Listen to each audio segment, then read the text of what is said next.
kuonekana katikati yenu. Et cela témoigne Ile kunashuhudia l'amour de Dieu dans notre vie. mapendo ya Mungu na maisha yetu. Si Dieu t'aime, Kama Mungu anakupenda, il te donne la parole. anakukabulia sauti. L'amour de Dieu, c'est la parole. Mapendo ya Mungu ni sauti. Il n'y a pas la parole, il n'y a pas l'amour de Dieu. Pale hapana sauti, hapana mapendo ya Mungu. Partout vous entrez, Fashi yote ile mnaweza kuingia, pour voir ce qui est élevé là-bas. inafadhali kuona ni nini bananyanyua pale. Il y a des églises Mungu mfuko makanisa, où les hommes sont élevés. pale penyewe ni batu bananyanyuliwa. Donc tout autour, ça tourne toujours autour d'un homme. Vyote viko nazunguluka kumpembeni ya mtu moya. Parce qu'il est représentant légal, Sababu ni yeye ndio anashimamia ile kanisa, celui qui a commencé l'œuvre, sababu ni yeye ndio alianza ile kazi. il a commencé l'œuvre, c'est qu'il a souffert avec cette œuvre-là. Kwa vile alianza ile kazi na vile aliteswa sana ndio ile kazi. Si tu veux, il te dit que Kama unapenda na kuonesha, si tu blagues, va commencer votre œuvre. kama unafanya mizaa, toka uende ukaanze na wewe kazi yako. Moi, j'ai souffert pour cette œuvre. Hapa mie niliteswa sana ndio ya kazi. Les saints définissent la souffrance Matakatifu beko naonesha mateso comme le temps de s'aimer. sawa wakati ya kuotesha. Et David dit qu'on s'aime en pleurant. Sababu Daudi anasema beko wanaotesha mkulia. Maintenant, nous allons te poser la question. Sasa tutakuuliza Le swali, temps de s'aimer est déjà passé. wakati ya kuotesha isha kupita? Si nous dit que le temps de s'aimer est encore là, Kama unasema wakati ya kuotesha nous kingaliki, allons te dire que tous ceux qui s'aiment là souffrent aussi. tutakuonesha kusema wale wote beko naotesha beko na bona teswa. Amen. Ah. Donc pour dire Juu ya que kusema au milieu des temps, katikati ya watakatifu c'est Jésus que nous élevons. ni yeye mwenyewe tu kunanyanyua. C'est lui qui a vraiment souffert pour cette œuvre. Ni yeye ndio aliteswa ndio hii kazi mbele. Nous, on sait que la continuité de sa souffrance. Yeye tunaendelesha mateso yake. Mais il est le premier à souffrir. Yeye ndio wa kwanza kuteswa. Et je vais d'abord dire quelque chose. Ninatia mbele nianze kusema kitu mwa fulani Et Pierre ya kusema Petro avait aussi raison alikuwa na yeye na ushuda de renier Jésus. ya kumkana Yesu. Amen. Quand Pierre renie Jésus, Wakati Petro anamkana Yesu il avait raison. alikuwa na C'est pas dire que Pierre a mal fait là, mais non, Pierre avait raison. hapana kusema Petro alifanya mbaya. Petro alikuwa na ushuda ya Parce kufanya. que quand Pierre est allé de renier Jésus, Sababu wakati Petro anamkana il Yesu était un champ qu'on n'a pas encore acheté. alikuwa ni mashamba yenyewe abayauza. Un champ qui n'avait pas de propriétaire. Mashamba ile ilikuwa na mwenye nayo. Comment il pouvait accepter que celui le propriétaire? Sasa namuna kananiweza kuchikia tena ni ule ndio mwenyewe wa ile Et mashamba. pourquoi il a nié Jésus? Ni kwa maana alimkana Yesu. Dans d'autres langages, il était comme Sarai. Sasa mnamuna nyingine akusema alifananishwa na Sarai. Mais il a fallu que l'homme verse la dot. Ilipendeza huyu mume apeleke dote, Après la dot, kisha hiyo dote même si on a fouetté Pierre, hata kama wanapika Petro il fifo, sait que la dot a été déjà versée. lakini na hiyo tu akusema dote basha Là, kupeleka. il ne peut plus renier Jésus. Pale asikuweza tena kumkana Yesu. Si Dieu est au milieu de nous, Kusema kama ukatikati il yetu, sait que Jésus a versé la dot pour vous. unajua kusema Yesu alilipa dote ndio yako. Tu ne peux pas renier Jésus dans ta vie. Hauwezi kumkana Yesu ndani ya maisha Tu yako. dois rester attaché à Jésus-Christ. Unapaswa kubakia mwenye kuambatana na Yesu Parce Kristo, qu'il est le véritable époux. sababu ni yeye Bwana wa Il kweli, ne te décevra jamais. na yeye atakupatishana kamwe haya. Si un frère Kama ndugu est en train d'aimer une sœur, eko napenda dada mwa fulani, il faudrait avoir cette volonté de payer la dot. inapendeza kuonekanishwa ile nguvu ya kwenda kulipa ile Ça dote, va vous garantir dans beaucoup de choses. ile zote inahakikishia mkitu ya mingi. Amen. J'ai déjà vu un problème. Nisha kuonaka mambo mwa fulani, Une sœur était en route avec un frère. dada moya alikuwa mwingia na ndugu Ils sont des proposés. na alikuwa balisha kujichumbia vile, Mais une personne avait appelé la sœur. na mtu mmoja tu alitaka ule dada, Il demande à la sœur, anamuuliza dada ule, il dit, est-ce que tu es déjà marié? anamuuliza balisha kukuoa Tu as un mari? una bwana? La sœur dit non. Ule dada anasema hapana, Elle lit toutes les réponses. anabisha ile majibu yote Là, le nane. frère dit, toi tu dis que moi ici, ma présence à côté de vous, ça ne dit rien. Ndio anasema nisio wewe pale unakatana ile mambo, mie kumpembeni hapo avioneshe kitu. La sœur dit que moi et toi on est des proposés. Dada anamjibia yule mtu akasema mimi na wewe tukimaliza tu ndio mtakana. J'accepte que je suis déjà marié. Ulitafuta nichikia sema washa mnioa. Il n'y a pas de cohérence. havitalambana. Amen. Ah, c'est comme ça. Donc il faut un frère doit prendre l'effort pour baisser la dot. Inafadhali vile ndugu afanye nini ndio kwenda kupeleka dota. Aujourd'hui nous voulons prendre suffisamment de temps pour danser. Leo tunataka tubebe wakati ya mingi ndio kucheza. Nous danser avec la parole. Tunataka tubebe na sauti. C'est ça notre danse. Ndio michezo yetu. Je suis vraiment content Na niko na furaha kabisa d'être au milieu de vous. mkuya katikati Je yenu. suis content Na niko tena na de furaha votre kabisa maturité de la parole. ya mkubwa yenu ya sauti. Je trouve que c'est une église vraiment qui a la maturité. Naona kusema ni kanisa ile ilishakomana. Je peux dire que parmi toutes les églises que j'ai déjà sillonnées ici, Naweza kusema makanisa yote niliweza kutembea. vous êtes vraiment parmi les églises là qui présentent la maturité de la parole. Niko kanisa yenyewe tunaonesha mkubwa ya sauti. Ça, j'ai beaucoup aimé. Ile ni kitu nilipenda Même les kabisa. terres folles. Hata badala leo Donc il y wanapepuka. a des terres oiseaux ici. Leo badala wanateke humu. Elles volent, Banapepuka. elles mangent dans l'espace. Banakulia mule mpepo. Amen. Ça, c'est vraiment une joie. Ile ni furaha Il kabisa. faut continuer comme ça. Inafadhali kuendelea vile. À s'attacher à la parole. Kuambatanishwa kusauti. C'est vraiment une très bonne chose. Ni kitu kizuri kabisa. Et j'ai aussi quelques salutations. Na niko tena vile na makusalimiana kwa Et fulani. vos frères qui vous ont envoyé des salutations. Ya bandugu yenu wale walinitumia ile Là, le mayako. docteur Dola, Huko Dola c'est votre frère de Kitiro. ni ndugu yenu huko Petiro. Parce qu'en tout cas, tu vas saluer les saints. Anasema italamkia watakatifu. Le docteur Michel aussi, Huko Dr. Michel naye pia depuis les États-Unis. yeye kufika kwa Il a États-Unis. dit que dès que tu seras avec les saints, Anasema pale utakutanishwa na watakatifu. confie mes salutations. Uwaachie mayambo yangu. Alors, je me suis déchargé de ces fardeaux-là. Na mimi najitosha na ile kuzito. Ma sœur Narita aussi, Na dada yetu moja na Rita elle est à l'Afrique du Sud. lengo kuwafikia huku chini. Elle m'a dit que dès que tu seras avec les saints, Anasema wakati utakutanishwa na watakatifu salue-les chaleureusement. uwaambie na kibukutu chote. Elle m'a même promis Anatulaka que tu kusema vas envoyer les audios. mututumie ko ile Je vais produire une chanson na nitatengeneza mwimbo par rapport à ces audios que je vais recevoir. kutokea ile maredio kitapata. Alors je vais dire que dès que tu produis les chansons, Umeonyesha sema wakati utatengeneza ile on mwimbo passe à l'église de Katapa. uitumie Et nous allons commencer à produire ça. Et pour la gloire de l'Éternel. Et nous faisons tout pour la gloire du Seigneur. yote ndio utukufu ya Bwana. Nous avons des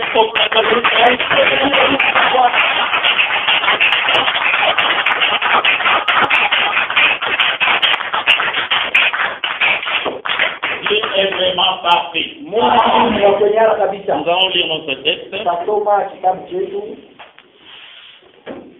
Nous sommes dans le livre de Deutéronome, le chapitre 3, le verset 11. Nous lisons la parole au nom de Jésus-Christ. Amen. Or, le roi de Bazan était le successeur de la race de Réphaïm. Voici son lit, un lit de fer. N'est-il pas à la race d'île des enfants d'Amon? Sa longueur est de 9 coudées, et sa largeur de 4 coudées en coudées d'homme. Amen. Amen. Vous connaissez Daniel chapitre 2. Tukielekea na kitabu ya Danieli. Vous venez à partir du verset 20 et vous descendez. Daniel chapitre 2, nous commençons à partir du verset 20, nous lisons au nom du Seigneur. Amen. Daniel prit la parole et dit, béni soit le nom de Dieu, d'éternité en éternité. À lui appartiennent la sagesse et la force. Ça c'est vrai. C'est lui qui change le temps et les circonstances, qui renverse et qui établit le roi, Amen. qui donne la sagesse aux sages et la science à ceux qui ont de l'intelligence. Il révèle ce qui est profond et caché. Amen. Il connaît ce qui est dans les ténèbres et la lumière demeure avec lui. Dieu de mon Père, je te glorifie et je te loue de ce que tu m'as donné la sagesse et la force et de ce que tu m'as fait connaître ce que nous t'avons demandé, de ce que tu nous as révélé les secrets du roi. Amen. Amen. Amen. Amen. Ça, c'était un adorateur de l'Éternel. Huyo alikuwa ni mwabudu wa milele. Il est en train d'adorer ce Dieu-là. Alikuwa kunaabudu ule Mungu. Il faut aimer adorer Dieu. Inafadhali kupenda kuabudu Mungu. Et l'adoration soit une vie pour toi. Maabudu ilikuwa maisha ndio yako. Amen. Amen. Parce que Dieu est digne d'être loué. Sababu Mungu anastahili C'est kunyanyuliwa. pour ça que nous le louons. Ndio kwa maana na sisi tunamnyanyua. Alors nous sommes en train de parcourir sur notre thème, Huku natembea mwiyo kishina yetu. qui est le lit de fer. Inakuya kitanda ya chuma. Nous avons déjà expliqué le lit. Tulisemezea kitanda, On a pris ça comme étant enseignement. tulibeba ile kwa mfano ya mafundisho. Je te répète comme ça parce que je veux que tu puisses chanter cet Kama enseignement. ninakulia Moizi, ninatafuta ufike msukumo wa kuimba hii Et mafundisho. ça reste vraiment en vous. Ibakie ndani yenu. Parce qu'on prêche pour que ça reste en vous. Sababu sisi tunahubiri ili ibakie ndani yenu. Et cette connaissance Na ile ufahamu va beaucoup vous aider dans la vie. itanisaidia mingi kumaisha. Amen. Parce que la connaissance qui bénit. Sababu ni ufahamu ndio unabariki. Mon peuple est béni parce qu'il manque la connaissance. Taifa yangu unapotea sababu inafuta ufahamu. Et là où il n'y a pas la connaissance, Na pale hapana ufahamu, Dieu a mis les sacerdotes. Mungu ako ananyang'anya kazi. Donc il n'y a pas les sacerdotes là où il n'y a pas la connaissance. Kusema hakuna kazi pale hapana ufahamu. Même si vous construisez la chaîne, Hata kama mnayenga hii madhabahu, il n'y a pas la connaissance, kama hakuna il n'y a ufahamu, pas les sacerdotes. hakuna kazi.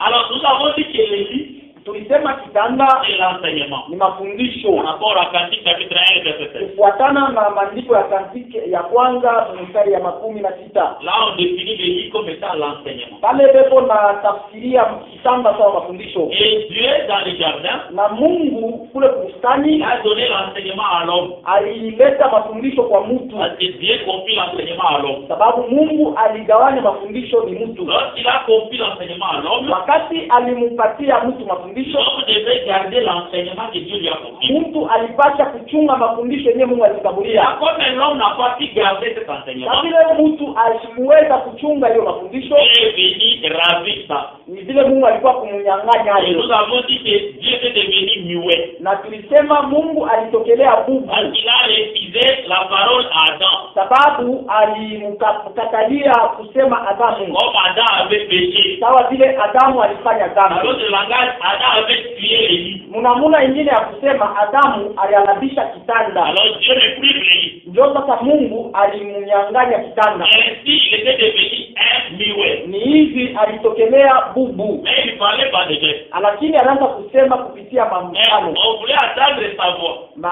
lakini anaanza tafuta kusikia sauti yake. Amen. Amen. Alors Dieu là, Sasa Mungu le comme il a toujours eu l'amour envers sa créature, sasa vile alikalaka paka na mapendo kuviumbe yake, Dieu est venu chercher Adam. Mungu alikuwa kumtafuta Adamu. Il a commencé à envoyer les prophètes. Alianzia mbele kutuma banabii. Les prophètes faisaient par tous les moyens pour faire retourner Adam dans le jardin. Banabii balitafuta manamuna yote namuna kalikumrudisha Adamu mustani. Alors, comme les prophètes n'ont pas pu faire ça, Sasa vile banabii abakuweza kufanya ile, lui-même devrait prendre le corps. yeye mwenyewe alipasha kubeba mwili. Parce que quand on a posé la question qui est digne, Sababu wakati baliuliza swali nani il anastahili, y a eu silence. kulikuya kimya. Quand Kimbangu n'a pas réagi. Hata kimbangu asikusema, Tous ces mondes-là qui se proclament des dieux n'ont pas réagi. bale basi bote balitayaza Mungu abakusema. Alors Dieu s'est présenté lui-même. Sasa vile Mungu alijionyesha yeye Il est mwenyewe venu sur la terre na alikuya hapa pour Babuloni voir son amour. kupitia mapendo yake. Amen.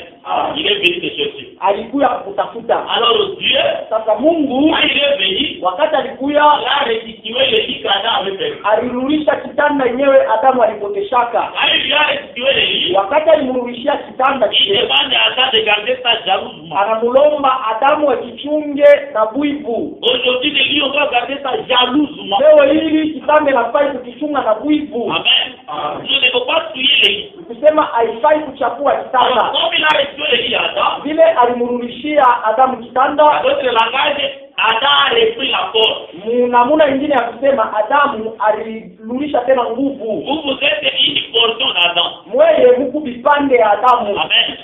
Parce que nous formons Adam, nous avec Israël. Sababu mishie na Israeli ni kuchanga ndio tunatokelea Adamu. Mais il faut savoir que Inafai kujua sema les frères qui n'ont pas l'enseignement banduku wale abana na sont mafundisho nos frères par rapport au premier Adam. beko banduku yetu kufuatana na Adamu wa kwanza, Dans le deuxième Adam, lakini muhimu Adamu wa pili abana wa ndugu yetu. Amen.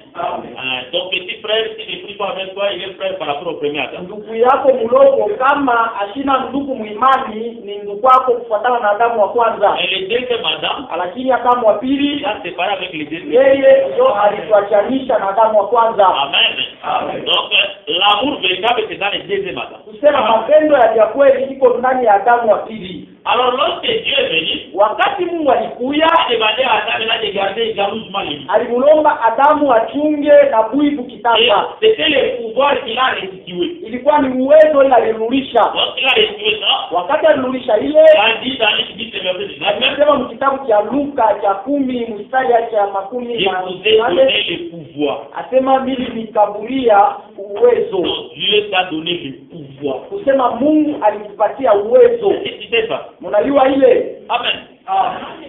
Tu peux avoir l'arme de la guerre, mais tu ne sais pas tirer l'arme. Unaweza kuya na silaha kumvita lakini hauiwe kutumikia ile silaha. On te tue, mais tu as l'arme. Beko na kuwa lakini una silaha. On t'a doté du pouvoir. Bali kukabulia uwezo. Amen. Et le pouvoir, il faut l'exercer. Na ile uwezo inafaa kuitumikia. Dieu te demande d'exercer tes pouvoirs. Mungu wako na kulomba kutumikia ile uwezo. Partout tu arrives, tu imposes une domination. Fashi yote huku unafika unaikarisha utawala. C'est ça un enfant de Dieu. Ndio mtoto wa Mungu. Tu arrives dans un endroit, tu imposes la vérité. Unafika fashi mwa fulani unaikarisha ukweli. Amen. Parce que tu as le pouvoir. Sababu una uwezo. Mais nous avons commencé à tamer maintenant sur les lits de fer. Ndio tulianza sasa kuingia mwiyo kitanda ya chuma. Nous sommes allés dans les Romains 27. Tulienda mkitabu ya Kumbukumbu la Torati makumi mbili na saba Verset 5. mstari ya 5. On nous a présenté l'autel. Balituonesha madhabahu. On dit que sur cet autel, Anasema yule aliyo on madhabahu ne devrait pas mettre les fers. haikufadhali baweke kwa vyuma. Donc on doit garder l'autel intact. Kusema balipasha kuchunga madhabahu vile inapasha. Nous sommes allés dans la marche. Tulienda mkutembea, Nous avons vu dans l'Apocalypse 7, verset 7, tuliona mkitabu cha Ufunuo l'autel a la voix. hiyo madhabahu iko na sauti. Et à l'autel, il y a une voix qui sonne. Madhabahu huku sauti moja iko natoka. Nous sommes venus prendre notre frère Paul, Tulikuja kumweba ndugu yetu Paulo, pour qu'il nous accompagne de la marche. sasa tusindikize mwenendo. Nous sommes appelés à marcher avec les enfants. Sababu tunahisiwa kutembea nao pamoja. Nous, on est là pour parler d'apôtres, nous marchons avec eux. Pia tuachake mitume tunatembeana pamoja nabo. Alors Paul nous a défini l'autel comme l'évangile. Sasa Paulo alitusemezea madhabahu sawa injili. Dans 1 Corinthiens 9, le verset 13 à 14. Hiyo kitabu cha Wakorintho cha kwanza cha 8 mpaka 11:3. Alors parlant, nous avons compris que l'autel c'est l'évangile. Pale tulielewa kusema madhabahu ni injili. Maintenant nous avons avancé Sasa tulichomba pour dire que l'autel comme étant l'évangile. pia kusema madhabahu za injili. J'ai dit lorsqu'il parlait avec les apôtres, Yesu wakati alikuwa anazungumza na mitume, il a prié pour ceux qui vont croire aux paroles des apôtres. aliomba juu ya wale wataamini kumisemo ya mitume. Pas aux paroles de l'Amérique, aux paroles des apôtres. Hapana misemo ya mtu mmoja kutoka kwa Amerika, lakini misemo ya mitume. Dans ces paroles des apôtres, Ile misemo ya mitume on ne devrait pas voir les faits. haifadhali kuona hapo vyuma ndani. Amen. Donc les faits est strictement interdit Sema chuma balikikatala dans kanikataza kabisa. cet hôtel qui est l'enseignement des apôtres. Hiyo madhabahu inakuya mafundisho ya mitume. Et là aujourd'hui nous allons parcourir pour définir les faits. Sasa leo tutatembea juu ya kuonesha chuma. Et après les faits, Na kisha chuma il faut solutionner les lits de faits. ndio tutachangisha kitanda ya chuma. Après, Kisha on va parler sur les chiffres qui est là. na tutasemezea ndio ile mahesabu iko Il pale. y a 9 coudées, Eko hiyo hesabu ya il y mnane a 4 coudées. na hiyo hesabu ya kipimo ya ile. Amen. Nous allons donner l'explication à tout cela. Tutaleta utafsiri ya ile yote. Parce que Dieu ne se cache pas au milieu de ça. Sababu Mungu ashichamaki katikati ya watakatifu. Nous sommes postérité d'Abraham. Shie tuko bale wanatokea mkifua Ibrahimu. Il a dit, est-ce que je peux cacher quelque chose à Abraham? Anasema anaweza kufichika kitu kwa Ibrahimu. Je cache à Abraham. Yeye Mungu afichikake kitu kwa Ibrahimu. Amen. C'est pourquoi nous sommes heureux. Ni kwa maana tuko benye heri. Alors nous allons lire une écriture Tutasoma mwandiko moja pour nous aider à comprendre les faits. juu itusaidie kuelewa chuma. Amen. Amen. Nous sommes dans Daniel 2. Tuko kitabu cha Danieli cha pili. Là, les versets, je préfère que tu lises ça à la maison. Napenda hiyo mstari tukisoma kunyumba. Dans Daniel chapitre 2, Mkitabu cha pili cha Danieli, un roi a fait un songe. mfalme moya alifanya ndoto. Lorsqu'il a fait le songe, Wakati alipata ndoto, il s'est réveillé, il a oublié le songe. analamuka anasabwa ile ndoto. Comme il a oublié le songe, Kabla alisabwa ndoto, il a demandé aux gens, alilomba kubatu, aux astrologues, kuwapa batu ya astrologe, aux magiciens, kubatu ya madawa, et lui rappeler d'abord le songe. bamukumbushe mbele ile ndoto. Et après avoir lui rappelé, Na kisha kumkumbusha on nayo, donne maintenant l'explication. bampatie utafsiri yayo. C'est terrible. Ilikuwa ya nguvu. Les magiciens ont dit que Aba batu ya nao là, wanasema, ça n'a jamais arrivé. hii chaika kia Toi, kitaka, donne-nous le songe. wewe utupatie shie Ou ndoto. que le plutôt donner l'interprétation. Ndio sasa shie tutakupatia utafsiri. Aujourd'hui, il y a des gens qui ont le songe, Leo ikuku batu beko na ndoto, mais ils donnent maintenant les sens de songe. lakini beko nalabisha maana ya ile ndoto. Et quand les gens donnent les sens, Wakati batu banalabisha maana ya ndoto, c'est la mort qui est la suite. ni luku ndio unafuata. Amen. Là où il y a l'interprétation n'est pas correcte, Pale penye utafsiri aeleane, la mort est la suite. luku ndio unafuata. Alors Daniel, Sasa Danieli comme étant serviteur de Dieu, sawa mtumishi wa Mungu il est entré dans la prière. aliingia ndani ya malombi. Dieu lui a parlé de ça. Mungu alimsemezea ile. Dieu lui a indiqué que Mungu alimuonesha kusema le roi avait vu un statut, mfalme aliona sanamu mwa fulani, les prophètes ont décortiqué les statues. na huyu nabii alisemezea ule sanamu, Après ce qui m'intéresse, na kisha ile imenifurahisha. le verset 41 qu'on vient de vous donner, Hiyo mstari ya makumi ine balimtabulia là où on définit les faits, pale wao nasemezea chuma. Daniel dit que les faits c'est la force. Danieli anasema chuma ni nguvu. Donc le royaume en question Kusema hii nyewe ufalume kwa hapa a la présence du fait. siku na uwapo wa chuma. La présence du fait, c'est la présence de la force. Uwapo wa chuma ni uwapo wa nguvu. La présence de l'argile,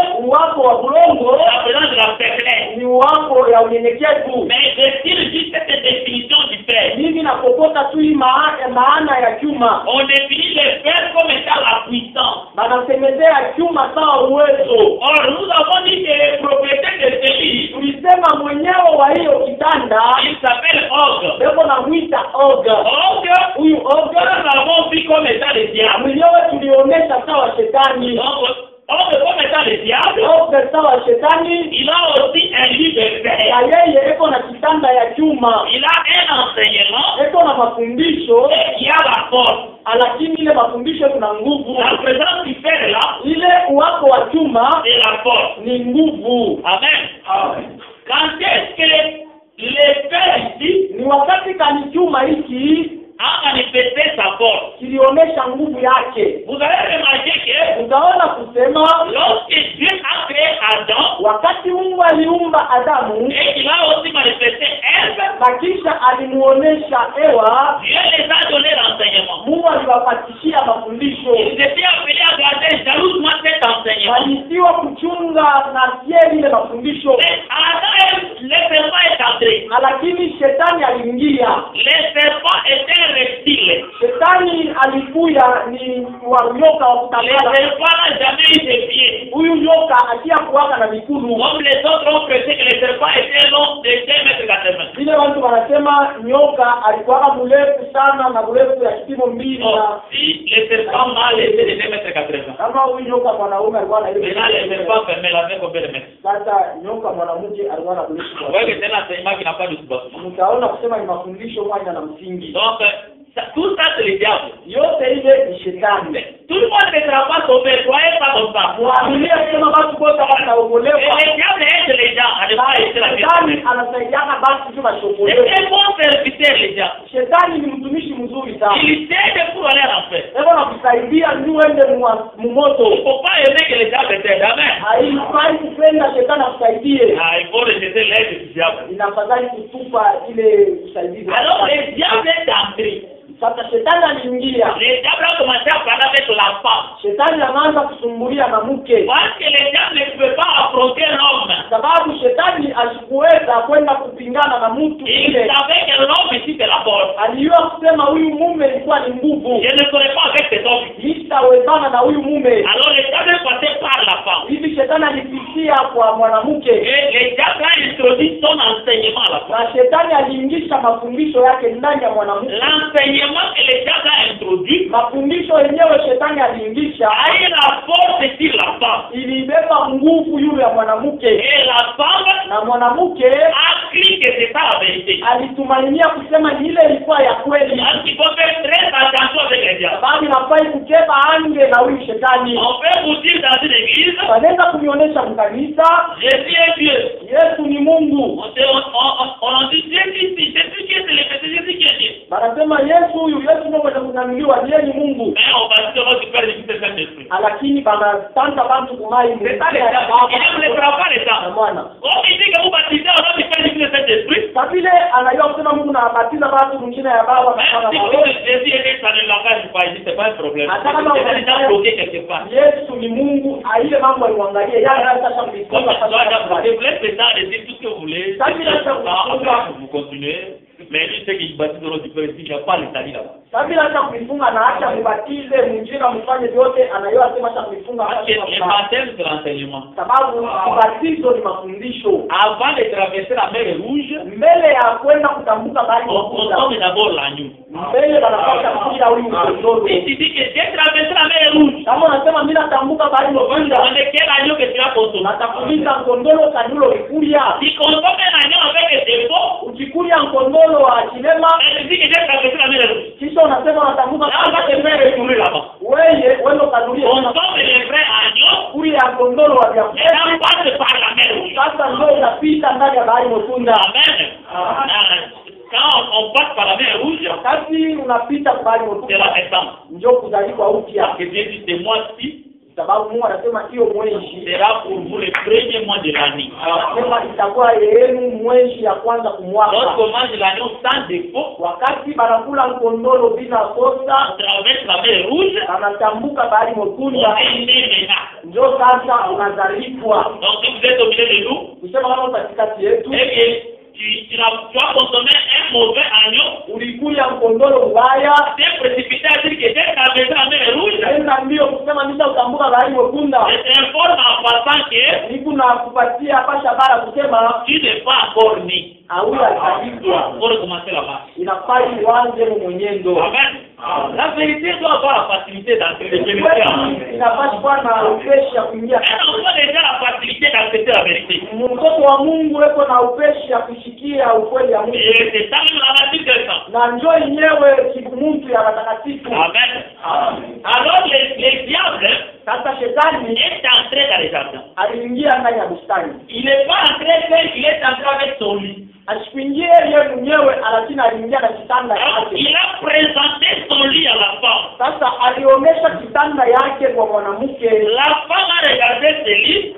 Mwanamke aliangalia ile kitanda La femme a trouvé bon le lit. na mwanamke aliona kitanda kizuri. Et la femme Sasa mke huyu a accepté de se reposer sur ce lit-là. alichikia kupumzikia yule ya ile kitanda. C'est un lit qui n'a pas de repos. Ile saa ilikuwa kitanda kinyewe akikuwa na mapumziko. Et lorsqu'il a accepté, Wakati alichika elle a demandé aussi à Adam de venir sur ce lit. alimulomba naye pia Adamu akuwe pa hiyo kitanda. Et Adam est arrivé sur ce lit. Na Adamu na yeye alienda pa hiyo kitanda. Adam est tombé Adamu alianguka parce qu'il avait comme un fondement la terre. sababu alikuwa na msingi bulongo. Du fait qu'il avait comme fondement l'argile, Vile alikuwa na msingi bulongo, Adam devait tomber. Adamu alipata kuanguka Parce que son fondement n'était pas efficace. sababu msingi yake haikuwa ya nguvu. C'est le fondement qui fait la force de la maison. Ni msingi ndio unafanya nguvu ya nyumba. Alors Dieu Sasa Mungu a échoué. alishinda Parce que le premier a échoué de Dieu. sababu wa kwanza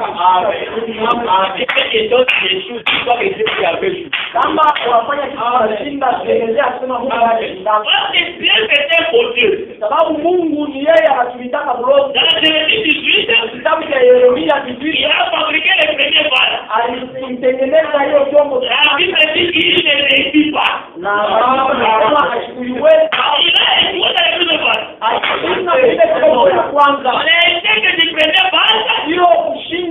ya C'est ça, attends dans les jardins.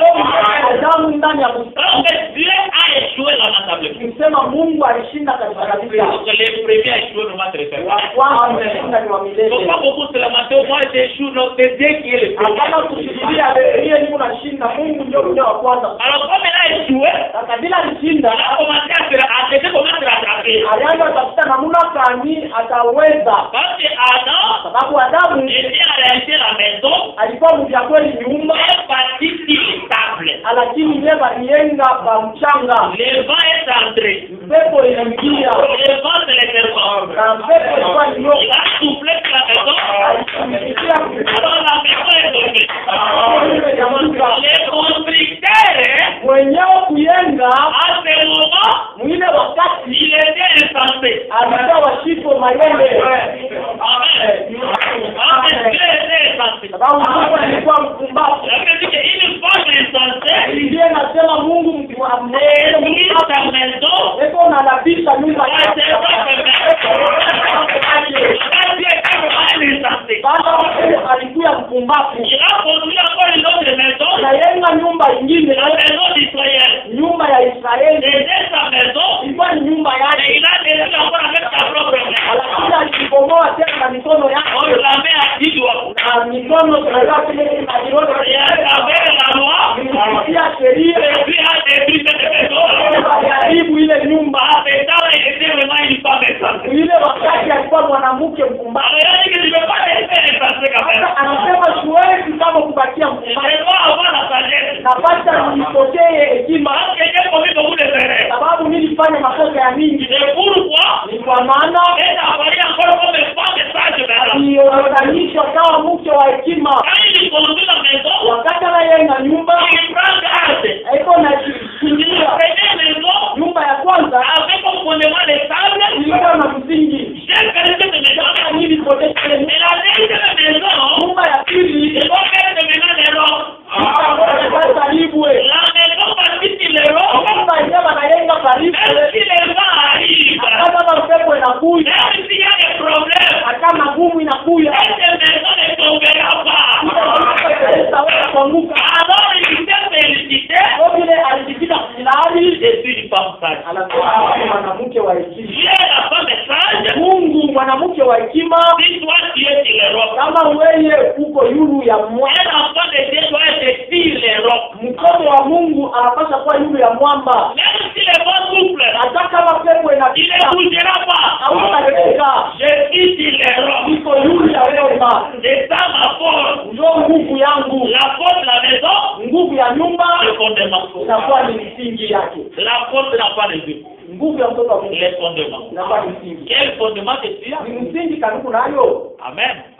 Très important. Na Hein? bei kabisa. Quel fondement que tu Ni as? msingi kani wewe unayo.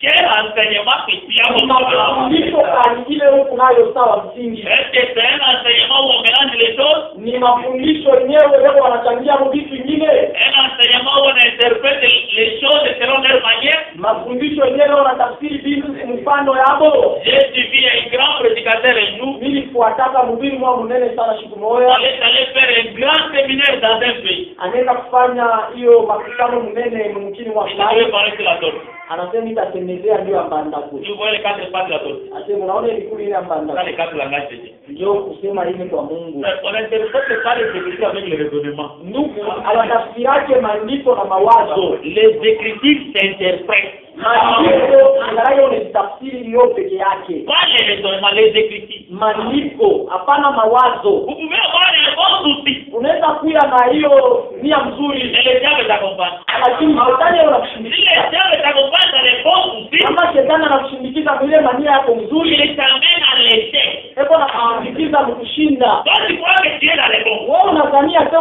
vitu vizuri. Mais on parle souvent des noms de Jésus, non?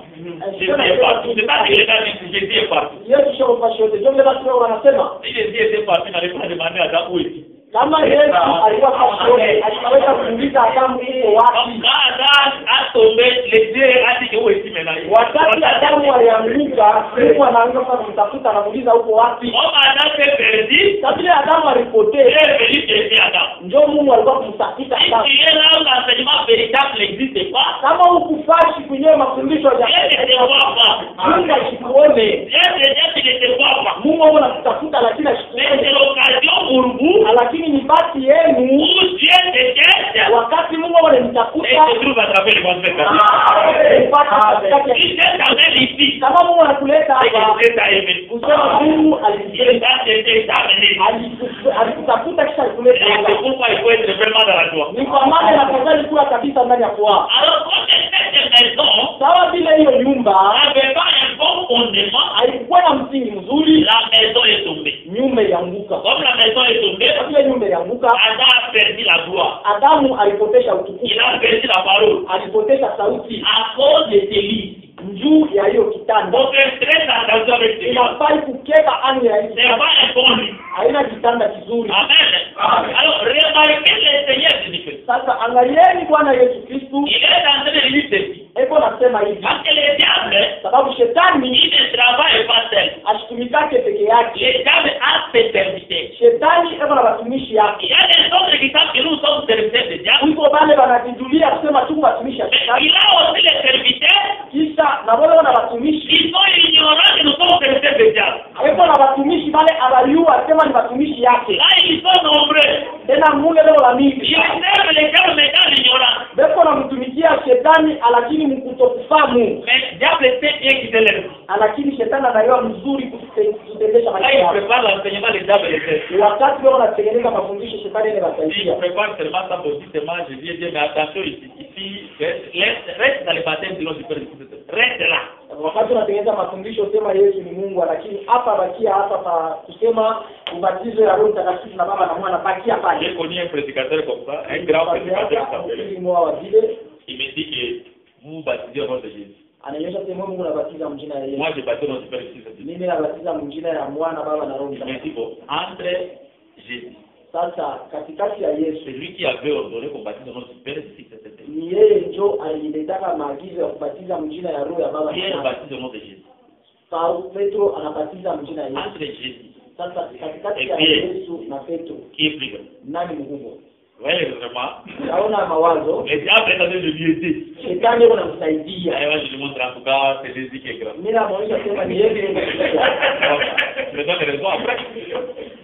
Donc, ce sont les gens que les diables est en train d'aider. Kusema ni bantu bale shetani yuko anasaidia. Ils sont vraiment nombreux, les diables les aident. Pepo waamini kabisa shetani yuko anasaidia. Si tu es dans l'église, les diables est en train de vous aider. Hein? Hapo mkanisa mle shetani yuko anamsaidia. Ça, c'est que la suite, Yu asema vile kitapata c'est le malheur. ni ole. C'est ça le problème. Donc, c'est la suite. Mambo ni kile kitafuata. Il va aller avec vous petit à petit. Atenda na mwe pole pole Et ils vont s'amener vers la suite. na tena mnipeleka mkushinda. Alors, Jésus Sasa vile yeye est en train de parler dans Matthieu 13. yako nasema mkitabu cha Mathayo cha 13 Il dit que anasema hivi, un homme était sorti pour s'aimer. mtu mmoja alitoka ndio akotesha. Alors, il a semé les bleus. Hata vile arotesha ngano. Lorsqu'il a semé les bleus, Wakati arotesha ngano, l'ennemi est venu la nuit. huyu adui alikuya kushiku. Lui, il a semé la journée. Yeye aliotesha kushiku, L'ennemi arrive la nuit. yeye adui anakuya kushiku. L'ennemi s'est livré. Na huyu adui anaotesha hiyo mayani mbaya. Lorsque l'ennemi s'est livré, Wakati anaotesha hiyo mayani mbaya, les gens ont dit son père avait livré. watu wanasema tunaweza kutosha mayani Il mbaya. a dit non, laisse ça comme ça. Mwalimu anasema mwache hiyo. Les tapis croissent ensemble. Yote vikomee pamoja. Qui a semé les bleus? Ni nani unarotesha ngano? Celui qui a semé les bleus, Unarotesha ngano c'est le Seigneur ni Jésus-Christ. Bwana Yesu Il Kristo. a semé les bleus. Aliotesha Et ngano. dans ces champs-là, Sasa ile mashamba Jésus dit que Yesu anasema les champs en question, mashamba yenyewe c'est le monde. ni dunia, Parce que dans l'église, il n'y a pas de semence. sababu ndani ya kanisa mbalake mbeko mbili, Dans l'église, il y a seulement une semence. mkanisa muko ni mbeko moja C'est vile. pourquoi Ni kwa maana il ne faut pas haïr l'orateur haifai kukana mhubiri, parce qu'il te présente l'unique semence. sababu anakupatia ile mbeko tu moja, Ce n'est pas autre semence à vous présenter. ila mambeko ingine ya kumigawanya. C'est seulement l'unique semence à vous présenter. Niko tu na hiyo mbeko moja ya Alors, kuionyesha. si vous me haïssez, Kama mmenikana vous allez vous faire du mal vous-même. wale mtekikosea peke yenu. Amen. Alors, les maîtres Sasa mwalimu a semé la journée. aliotesha kushiku. Parce que nous travaillons dans la lumière. Sababu shetu tunatumika kunuru. Nous ne travaillons pas, nous travaillons dans la lumière. Sisi tunatumika ndani ya nuru. Nous voyons là où nous marchons. Tunaona pale tunatembelea. Et l'ennemi est venu semer la nuit. Sasa adui alikuja kuotesha kushiku. Ne crois pas que c'était un jour physique comme ça et la nuit aussi physique comme ça. Unajua sema ilikuwa ni siku ya mwili hivi na kushiku kwa mwili hivi hapana. L'ennemi, Huyu adui lui, il travaille dans les ténèbres, yeye eko natumika ni ndani ya giza. dans l'obscurité. Hiyo giza mkubwa. L'obscurité Hiyo giza mkubwa est l'ignorance. ni kutokufahamu. Là où il y a l'ignorance, Pale pemo kutokufahamu c'est là où les diables règnent dans la pénombre. ndio penyewe pale shetani anatawala kabisa. Si les gens trouvent qu'il y a l'ignorance, Ama shetani anajua hapa pemo kutokufahamu il manipule toutes les choses. eko naongoza vitu yote. Parce qu'il y a l'ignorance. Sababu pemo kutokufahamu. Un prédicateur, Mhubiri il lit la Bible, mwenyewe anasoma mais Biblia il n'a jamais vu là où il est écrit Jésus est Dieu. lakini ashaonaka pasha kusema Yesu ni Mungu. Mais il a déjà lu la Bible plusieurs fois. Alisha kusoma Biblia mara mingi sana. Je n'ai jamais vu Jésus dire que je suis Dieu. Asema lakini nishaonaka kumuona Yesu ana. Lui pense que Jésus doit laisser les choses clairement comme ça. Yeye anatania kusema Yesu akata vitu wazi. Il laisse les choses clairement, tout le Kama monde anaacha vitu yote wazi. Basi wote wanakuelewa. Quand Jésus voit les choses, Inapendeza Yesu akuchike. quand il voit les choses, Wakati anakuchika là, il faut ceux-là qui auront les yeux. sasa inafadhali wale watakuwa na macho. Parce que l'œil, c'est la lampe du corps. Sababu licho ndio ndala ya mwili. Quand on a les yeux, maintenant, on va voir clairement. Wakati uko na macho ndio utaona sasa kweli. Mais celui qui n'a pas les yeux, Lakini ule china na il macho reste aveugle. yeye anabakia kipofu Amen. Et il ira tomber dans la faute. na atenda kuanguka ndani ya Un aveugle ne sera pas sauvé. sababu kipofu hawezi kama kuokolewa. Amen. Si quelqu'un est aveugle, ne sera pas sauvé. Kama mtu uko kipofu hata Il kuokolewa. faut que tu vois. Inapendeza aone Pour voir la lumière. Bartimée a vu la lumière. juu ya kuona, sababu Bartimayo aliona nuru. Moi, j'aime bien Bartimée. Hein. Ninampenda kabisa huyu Bartimayo. Quand il regarde Jésus, Wakati anaona Yesu, anaangalia Yesu, il voit autrement. anaona namna Il faut nyingine. voir comme Bartimée. Bartimée voyait autrement. Kipofu na fadhali kuona kama Bartimayo sababu anaanza kuona namna nyingine. Les gens de ce monde peuvent chercher à t'affaiblir. Basi haitumia hawezi kutafuta kutosha nguvu. Mais ils ne t'affaiblissent jamais. Hapana kutosha nguvu. On disait à Bartimée, il est déjà passé. Banamuonesha Bartimayo acha kupita. Pourquoi tu cries, il est déjà passé? Unalalamisha nini? Acha kupita pia. Quand on interdit, Wakati bado namkataza Bartimée augmente le volume. hata ndio yeye Bartimayo anapandisha Quand sauti. on interdit, Bartimée augmente le volume. Yeye Bartimayo anaongeza sauti. Plus qu'il augmentait le volume, Kila anaanza kuongeza sauti, Jésus s'est arrêté. Yesu anasimama. Amen. Persévère dans les choses de Dieu. Endelea vitu ya Mungu. Il vivra la main de l'Éternel. Mkono ya wapende. Et ne fatigue point. Hapana kuchoka. Persévère. Endelea. Dieu sera ta récompense. Ndio Mungu atakuya jibu yako. Tu es déjà sur les bons chemins. Uko njia ya mzuri. C'est un enseignement pur. Mafundisho yenye kueleana. Il te garantit les salis. Ile inakuhakikishia wokovu. Parce que nous avons les salis. Sababu tuko na wokovu huko. Il faut bien danser. Inafaa kucheza Si vizuri. tu danses bien, Kama unacheza le vizuri, roi te donnera la tête des gens battus. mfano anakuambia kichwa ya Yohana Mbatizaji. Quand on prend la tête des gens battus, Wakati wanabeba kichwa ya Yohana, il y a un corps qui va de la tête. kusema kile mwili wako ndani Et la tête est arrière. lakini kichwa Et la tête va étourner encore. kisha hiyo kichwa itarudia Et tena. quand ça devrait se tromper là, Wakati kitarudia kia tutakuwa que Dieu vous bénisse. Les retours de la tête, les retours de la grâce à Israël. kurudia kwa kichwa ni kurudishwa kwa neema Mais kwa aujourd'hui, Yesu. nous dansons avec la tête. Lakini shie leo tu tunacheza na ile kichwa. C'est ça la joie. Njoo ile furaha. Amen. Alors vous allez remarquer que Sasa mtaona kusema lorsque cet homme-là wakati ule mtu a perdu les lits, alipotesha kitanda, il est venu le situer. Mungu alikuwa kurudisha. Mais là, les diables Sasa shetani a vu que les maîtres ont semé les fruits. aliona kusema mwalimu aliotesha Il ngano. dit, je vais aussi aller semer l'ivresse. Ndio naye anasema sasa nitaenda kuotesha ile mahali Parce mbaya. que les diables travaillent aussi. Sababu shetani na yeye yuko natumika. Mais il a des endroits où il travaille. Lakini yuko nafasi yenyewe yeye anatumikia. Des endroits appropriés pour lui. Mafasi ile kumzuri kwake. Et que s'il arrive, Wakati anafika il est à l'aise. yuko naikala na kimya. S'il ne parle pas seulement, Kama mwanamke anapita il kumbele, est prêt à la parole. anahubiri sauti ya Mungu. Même si elle dit que Jésus est Dieu, Hata akisema Yesu ni Mungu, les diables sont ça oui. shetani anashika tu anasema vya kweli. Parce que les diables, il a déjà désobéi à parole. Sababu shetani anajua yule mwanamke asiheshimie sauti. Tout ce qu'elle veut dire là-bas, Yote bila neno ça n'a pas d'effet. abila na mnaka. Parce que le diable est avec lui. Sababu shetani ukamwa na. Donc faire très attention avec lui. Inafai kukepa kabisa anye. Alors l'ennemi est allé se délivrer. Sasa huyu adui alienda kuotesha mayai mbaya. Lorsque le Seigneur explique ces champs, Wakati Bwana anatafsiria hiyo mashamba, tandis que les champs c'est le monde. anasema hiyo mashamba ni dunia. Les champs n'a jamais été l'église. Mashamba ila ya kuyaka kanisa. Parce que l'église n'est pas un champ de condamnation. Sababu kanisa ina mashamba ya hukumu. L'église est un champ où les gens seront justifiés. Kanisa ni mashamba yenyewe watu watapata Où uhaki. les gens seront présentés comme des vierges. Mwenyewe watu wataoneshewa sawa katikira. Parce que nous sommes les filles des sacrificateurs. Sababu sie tuku watoto bana wake ya Nous makoani. sommes allés chez un autre mari. Tulienda kwa Bwana mwingine. Et ce mari ne nous a pas donné la grossesse.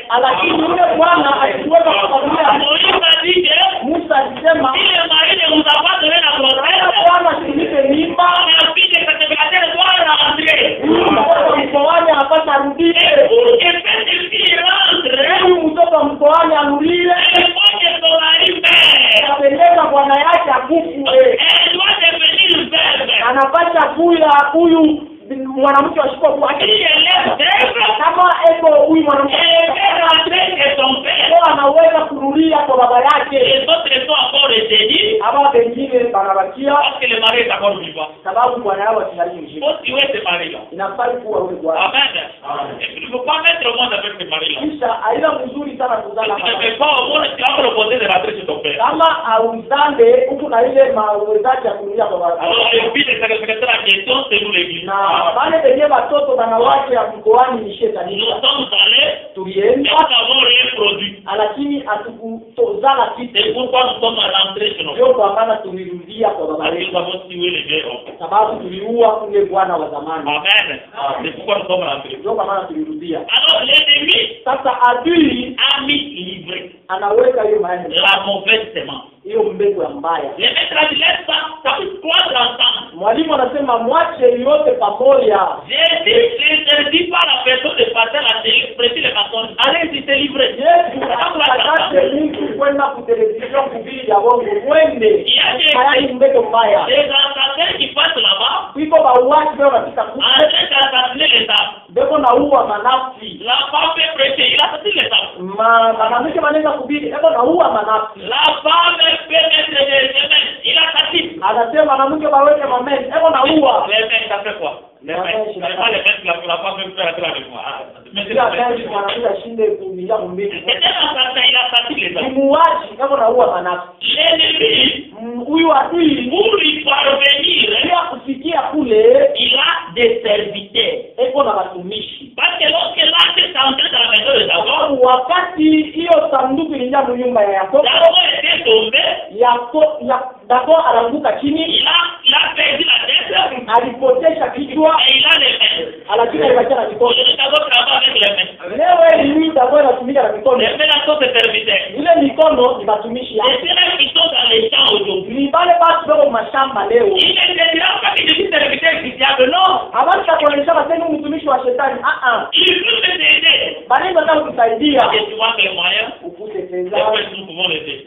Moi, les gars des mois, les gens des derniers jours, par Hao exemple, watu ya patakatifu ya wakati ya mwisho. ce sont les gens qui peuvent vous appeler, Ni basi wanaweza ils vous aident avec les moyens. wanamsaidia na Là, pesa. les moyens, là, ça vient de l'enfer. Lakini ile pesa inakupeleka mmoja. On se garde bien, Wanamchunga mzuri. mais les salaires, c'est la mort. Sasa malipo ni rufu. Ce sont les serviteurs du diable. Ni batumishi ya shetani. Mais ils sont inconscients. Lakini demo mwile hali ya Et kutokufanyia nous sommes serviteurs du diable, ils sont inconscients. ya kusema tu batumishi ya shetani tuku na kutokufanyia Alors, hiyo. le diable les aide très bien. Shetani yule wasaidia mzuri. C'est un bon serviteur, il sait aider les gens. Ni mtumishi mzuri anajua kusaidia Il watu. aide pour se faire. Anakusaidia ndio akupotea. Alors, la Bible dit que, Sasa Biblia inasema comme il a semé l'ivraie, sawa vile aliotesha na on a laissé croître ça comme ça. bali acha yote ile. Au temps où nous sommes, Mwili wakati tuiko Jésus dit dans Matthieu 24, Yesu akasema mu kitabu cha Mathayo 24 il y aura des faux prophètes. Asema kutakuwa manabii babongo. Les faux prophètes Wale manabii babongo vont paraître wataonekanishwa pour chercher à séduire les gens. juu ya kutafuta kulendusha batu. Et les gens qui seront séduits Na wale watu wenyewe watalendushiwa par les faux prophètes, kupitia hao manabii babongo ce sont des gens égarés. ni wale watu wenyewe kupotea. Aujourd'hui, les faux prophètes sont dans les champs. Leo hili manabii babongo beko mu mashamba. Ils sont en train de sillonner. Beko nazunguka. Ils peuvent être là. Banezi kuwa pale, Ils te voient en train de passer. wanakono unapita. Dieu me dit, Mungu alinionyesha qu'est-ce que tu es habillé là? hilo sio mara pale. Je vois l'habillement que tu as à l'intérieur. Mimi naona vazi lako na Ah, la ndani. couleur blanche. Oh, la Kuna nguo ya Et là, regarde. ndani ya moto. Ça, Asema c'est la vérité. hii ni ya kweli. Après, Kisha il t'amène de petit à petit. anakupeleka polepole. C'est dit, bon, l'église se trouve quelque part là. Mzuri kanisa itafashi Tu mwa vais commencer à te prophétiser. mimi nitaanza kukutabiri. S'il y a un problème, je te prophétise. Una hatari nitakutabiri. Comme l'on sait, adore la prophétie. Na vile bandugu wetu wanamke wanapenda banambutu kabisa unabii. Tu as fait le part là-bas. Dada nenda. Vous racontez ma sœur, c'est dit que tu ne comprends pas. Je suis toujours là. Elle est déjà attrapée par un agent du diable. Unampata ule dada mwanamke ima shikaonekane au papa nipo hapo unaona huyu dada anaisha kumbamba kwa mtumishi. Elle est très régulière. Yuko kule kila siku. Et quand elle arrive là-bas, Wakati anafika kule l'homme de Dieu lui dit, mtu wa Mungu anamuonyesha si la femme prêche, kama mwanamke ça fait quoi? inafanya. C'est la femme prêche, ça fait. Inafanya. Moi, ma femme prêche. Mimi bibi yangu C'est anabiraka. ma femme qui prêche. Bibi yangu. Et moi, je garde la caisse et tout ce qu'elle est. Mimi nilikuwa chunga tu mafuta na hivi nini ya Mon watu. frère commence à voir demain. Il a prophétisé sa vérité. Anasema shati tabiri tu ya kweli. Même si sa femme prêche, c'est pas encore un problème. Sasa bila kama bibi yake anahubiri haina tena Ça, mambo. c'est le diable qui fait ça. Ule ni shetani yuko anakusaidia Pour kufanya hivi. quitter les distractions. Inafadhali kutoka ile kushindisha. Moïse a dit ceci. Musa alisema hivi. Si un prophète est venu, Kama nabii anakuja, il prophétise quelque chose. anatabiri kitu mwa fulani Et s'il voit la chose s'accomplir, na unaona ile kitu kutimizika, et s'il se dit, allons voir d'autres dieux, lakini kama anakuonyesha twende il faut la vider tel prophète. inafai kumpika maipo ule Or, Dieu est Mungu l'enseignement. mafundisho. Donc, s'il te présente un enseignement contraire à la vérité, Sema kama anakupatia mafundisho ya kuachana na ukweli, même si c'est qu'il a pour te faire des faits, hata kama vile alisema ni ya kweli, la vie de lui. umpike mawe Amen. Et quitter de cet endroit. na mtoke mafasi ya Parce que c'est pour ta perdition. sababu ni ndio ya kupotea Ce sont kwako. des endroits qui amènent les gens à périr. Parce que Ni mafasi unapeleka bantu kukupotea mwepesi. le diable t'aveugle pour t'amener dans cette zone. Shetani anakupofusha ndio akupeleke ile fasi ya vita. Alors le diable, Sasa shetani, la Bible dit qu'il y aura des faux prophètes. Biblia inasema kutakuwa manabii kabongo. Lorsque Aaron poursuivait Israël, Wakati Aaron alikuwa anafuata Israeli, Pharaon avait les chars. huyu Farao alikuwa na mashari. Or les chars étaient serviteurs. Hiyo mashari inakuwa ni matumishi. Donc il est venu avec ses serviteurs. Kusema alianza kuya na matumishi Pour yake chercher à séduire à faire retourner le peuple en Égypte. juu ya kutafuta kulendusha kurudisha taifa kumisi. Il y a aujourd'hui des peuples Leo hii kuku taifa qui ont traversé la mer. ile ilipita mai mosi, C'est leur pensée. lakini mawazo yangu iko kama vile Misri.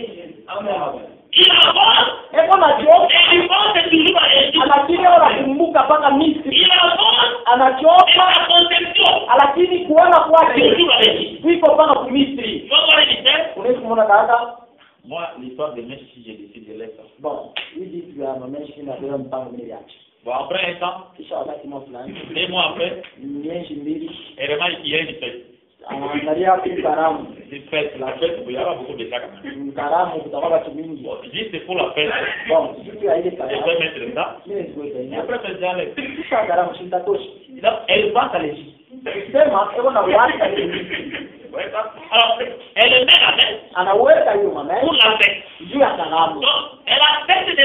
Si Jésus venait là-bas, elle accepte de faire sa vie éternelle pour le mettre d'abord, pour les gens là. Sema kama Yesu anakuja pale, yani chikia kupotesha Yesu juu ya ile Vous karamu. courez des risques pour des petites choses. Kusema Mungu anabeba matatu juu ya mjitu wa kidogo. Amen.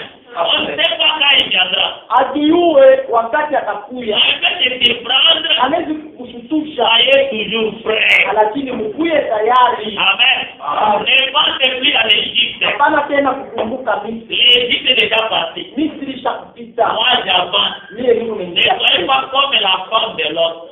Mshikuye sawa huyu mke wa Lot. Elle quitte Sodome, Anatoka Sodoma. elle a fini par regarder le Kisha anafika kuangalia tena Dans la doctrine de la maladie. mwenyendo akitenda mbaya. Dans la révélation, en tout cas, elle a très bien fait. Lakini Mungu alifanya mambo mazuri Parce que kabisa. cette femme, si elle ne regardait pas derrière, Sababu huyu mwanamke kama tuangalia ile mgongo elle qui allait m'appeler la semaine. ale wawili walipata kuleta Il a fallu qu'elle regarde en arrière. Pour laisser la place au mari, bila kuachia fasi que yake le mari donne ses mains à ses filles. wao watoto wanawake mbili. Quand elles sont arrivées là-bas, Wakati walifika kule les deux filles, hao watoto wanawake et quand les deux filles de sa fille, njoo na kule hao watoto wanawake ils demandent des dons. Elles ont demandé deux fois. waliloma mara mbili. Dons. Pourquoi demander une fois? Demander deux fois. Waliloma mara moja inafanya Dons. wewe leta Comment c'est ma donne que les filles de là? kama waliloma tu leta unasimamia Alors, pale elle dit que les mairies. pale unaenda kukufu Il faut qu'il donne. unapeleka mbele C'est l'explication. Elle est véritable sans na huyu kanyama Et il va te donner encore. Parce qu'il est là pour ça. Alors, pour que cela soit possible, ile ifanyike. la femme de l'autre devait les rester là-bas. Huyu mke wa Lot alipata kubakia. C'est une femme qui a aimé ces filles-là. Ni mwanamke mmoja alipenda sana wale watoto. Elle a accepté de rester. Alisikia basi. Elle a dit, allez-y. Akasema Moi, je mwenyewe. regarde l'arrière. Ile inaenda kipindi. Alors, ils sont allés. Na Il est resté là-bas. Yeah. Il est resté comme montagne de sel. alibakia sawa kikuu ya Or, les sel partent de la viande. mwanamke alibeba ngano Les deux filles, kwa mwanamke mbili recevoir la semence. atokee mbegu. Les véritables femmes que nous parlons, Mwanamke hajakuwa yule tu c'est le Seigneur Jésus-Christ. C'était une femme alimbuya mke acceptée, ule alisikia être prise. na muweze Donc, plutôt que de voir la mbele semence. mbegu ya Bwana. Amen. Jésus-Christ est vraiment une femme. Bwana Yesu ni ya Ce n'est kweli. pas moi qui dis, c'est pour les pharisiens. Haina vile vile isema ni Parce que Mafarisayo. quand ils ont estimé Jésus, Wakati walimpima ils Yesu, ont trouvé que le fruit de Jésus était drastique. wale wanasema kipimo yake ilikuwa ni kipimo On a dit que c'est le fruit d'une femme. hiyo basi ilikuwa bei ya Donc mwanamke. on a vendu Jésus comme une femme. Kwa kumshika Yesu C'est kama ça la femme de l'autre qui regarde la na ni mwanamke wa Lot wanaangalia kumkono. Et aujourd'hui nous avons la semence. Na leo kuna ile Et mbele. c'est ça son amour. Njoo Yesu tunaita matendo ya Amen. Jésus t'a aimé pour les vrais. alipenda kwa ya kweli. Aime aussi Jésus pour les vrais. Na wewe umpende Yesu ndio ya kweli. Jusqu'à la fin, soyez avec lui. Mpaka kumwisho kuya pamoja Il naye. est un très bon mari. Ni bwana wa vya mzuri kabisa. Alors, les serviteurs du diable Sasa watumisha shetani présentent des délits. beko naonesha hii kitanda. Mais l'élu ici Hii kitanda avait le pouvoir kilikuwa na uwezo lorsque Dieu était silencieux. wakati Mungu alikuwa bubu. Si Dieu est silencieux, Kama Mungu asiseme, l'élu tient la porte. hii kitanda kiko na nguvu. Amen. Si Dieu est silencieux, Kama Mungu ako kimya, l'élu hii a kitanda vraiment la porte. kiko na nguvu. Mais si Dieu parle, Lakini kama Mungu anaanza sema, l'élu hiki kitanda se subdivise. kinajigawanya. Là où Dieu parle, Pale Mungu l'élu anasema, n'a pas de porte. hiki kitanda kina nguvu. Maintenant, Dieu ne parle pas partout. Sasa Mungu asisemake Il fashioni. y a un coin où Dieu ne parle. Kuiko mmalipande moja L'élu mmoja. parle de l'autre côté, là où Dieu ne parle. Hii kitanda kinaenda vile kipande kile. Là, ça devient fort. Mule kinakuwa nguvu. Mais ici, Lakini hapa là où Dieu parle, penye Mungu anasema, l'élu hii kitanda n'a plus la force. hakina tena na nguvu. L'élu a perdu la force. Kitanda kinapotesha nguvu. Parce que lorsque Job parle de crocodile, Sababu wakati yote wanasemezea mbira mamba. il dit que quand les crocodiles regardent les fers, Asema wakati huyo mamba anaangalia nyuma, ils voient de la défense de la part. sasa naona hiyo chuma inakuya kwa yani Les kuchomea. fers pour les crocodiles, Sema chuma juu ya mamba, c'est la maille. juu sawa hiyo Ça naenda n'a pas de force. msema haina na nguvu. Les gens peuvent regarder, Basi wanaenda ils wanaangalia, disent ça. lakini chuma Mais quand les crocodiles regardent, lakini kama mamba anaangalia anaona tu ça n'a pas de force de la part. haina na nguvu. Mais les gens du monde Lakini basi ya dunia ont des problèmes parce que pour eux c'est la force. beko na hatari sababu ndio hapo bo iko ni nguvu. Mais dans tous les temps, Sio takatifu. nous sommes les écailles de crocodile. Kupanda ya mamba. Nous sommes attachés au crocodile. Kumbe kupanda ya mamba. Si tu veux provoquer un saint, Kama unataka takatifu. touche au crocodile. Wewe huyu mamba. Moi, je te regarde. C'est tout ce crocodile. Usiwambe mamba. Comme tu as peur de crocodile, Sababu leo unaboka mamba. il ne touchera pas. Il faut avoir cette attirance. Kama na ile akitisho. Que personne ne peut te toucher. Ya kusema kuna mtu anaweza kukubali. Parce que toi, tu es l'écaille du crocodile. Magana ya mamba. Un crocodile qui fait peur. Mamba ule analetaka boka. Quand on regarde les crocodiles, regarde les faire comme ça. Mamba ule kama anaangalia chumba hili. Dis que ça c'est de la part. Ça Kama n'a même pas de force. haitaka nguvu. C'est pourquoi nous, on n'est pas séduits par n'importe quel Ndio ange. kwa maana wake kama Si tu viens avec l'enseignement, kama unakuwa na mafundisho même si tu fais des miracles, hatuna fani. ce n'est pas notre problème. Hiyo ni mambo yetu. Notre problème, c'est qu'il a dit quoi? C'est l'enseignement, c'est le problème. Anasema nini? Ni mafundisho ndio. Si l'enseignement n'est pas conforme, Kama mafundisho ayeneane tout est lapidant. unafika nawe. Celui-ci n'est pas le nôtre. Huyu ashina wetu Parce que notre force, sababu nguvu c'est yetu l'enseignement. ni mafundisho. Mais là où il y a l'enseignement, Hapana kama il mafundisho est dévoilé. shetani ndio anakuacha wazi. Il n'entre pas. Asiwezai Il kuingia. sait qu'ici, Anayosema hapa c'est dévoilé. ni kwa uchi wa shiko mabali. On dévoile le diable. Hapa ni kwa shiko kufunika. Amen. Parce qu'il y a la vérité. Sababu hiyo ukweli. Mais s'il n'y a pas la vérité, Kama hapana le ukweli, diable travaille libre. shetani huwa anatumika na Alors, vous allez remarquer que utaona kusema les lits de fer qui utilisent actuellement, hiyo kitanda ya chuma hiyo natumikia hii mashine c'est sans force dans l'église. ni nguvu yake ndani ya kanisa. Mais c'est là la force Ile kuna nguvu en dehors de l'église. nje ya kanisa. Il y a des gens très respectueux. Huko watu wakuheshimia kabisa. Il ne se querelle pas avec une personne. Hawakusanana na baadhi. Il est gentil. Beko tu Quand il se voit, il se salue, bonjour. kama anakuwa anakutia Il y a des problèmes qui peuvent t'aider. una mambo anasaidia. Si tu te vois avec des situations difficiles, Anakuwa na mambo il ya va à la maison, il veut t'aider. kuya kunyumba. Mais il ne fera pas ça. Lakini Les problèmes de Dieu, sababu mambo ya Mungu même s'il est gentil comme ça, hata kama uko vizuri même avec, vous avez déjà vu les gens avec ce grelais. mshako nana wote hawa wamesela bale watu wanaleta uwezo wa kukutana. Mais les problèmes avec Dieu, Mambo na Mungu c'est lorsqu'il passe à la chair. ni wakati wanapanda kumezani. Quand il commence à prêter, Dieu se passe. Kama tu wanaanza kuhili Mungu anashiriki Et le diable est là. na shetani yeye Il pale. prend le lit de fer. Leo anataka Il appelle les garçons de fer. huyu La paix expose le lit de fer. anaanza kuelewa Il tue le fer. anaua Il taifa, tue le fer. anaua Il taifa, tue le fer. anaua taifa. Quand il ferme, le diable aussi applaudit. Shetani naye anafika C'est la notion réussie. kazi na uwezekano. Donc le diable applaudit quelqu'un de Dieu. Shetani unafika mikono. Et pourquoi le diable a toujours été jaloux de vous? Ndio kwa maana shetani anagawa wivu na mwezi. Amen. Alors, quand il sait que vous avez échappé à son contrôle, Sababu anajua sema msha kukimbia kwa nguvu yake. il a cherché l'adoration de Jésus, n'a pas trouvé ça. Alitafuta maabudu ya Yesu asikuipate. Et aujourd'hui, il cherche l'adoration de l'église, il ne trouvera point. Na leo ile unatafuta maabudu ya kanisa alitaipata Parce que les portes du séjour des morts, sababu milango ya Yesu et nous allons voir de l'église. itakuwa na uwezo kukanisa. C'est dans la force de l'église. Ndio nguvu ya kanisa. L'enseignement véritable. Mafundisho ya kweli. On ne demande pas. Pasikulane. Oh, si tu gardes justement la vie de la sanctification, Kama tunachunga maisha ya utakaso, qui gêne beaucoup, unalikingia sana kanisa. Kunaishi.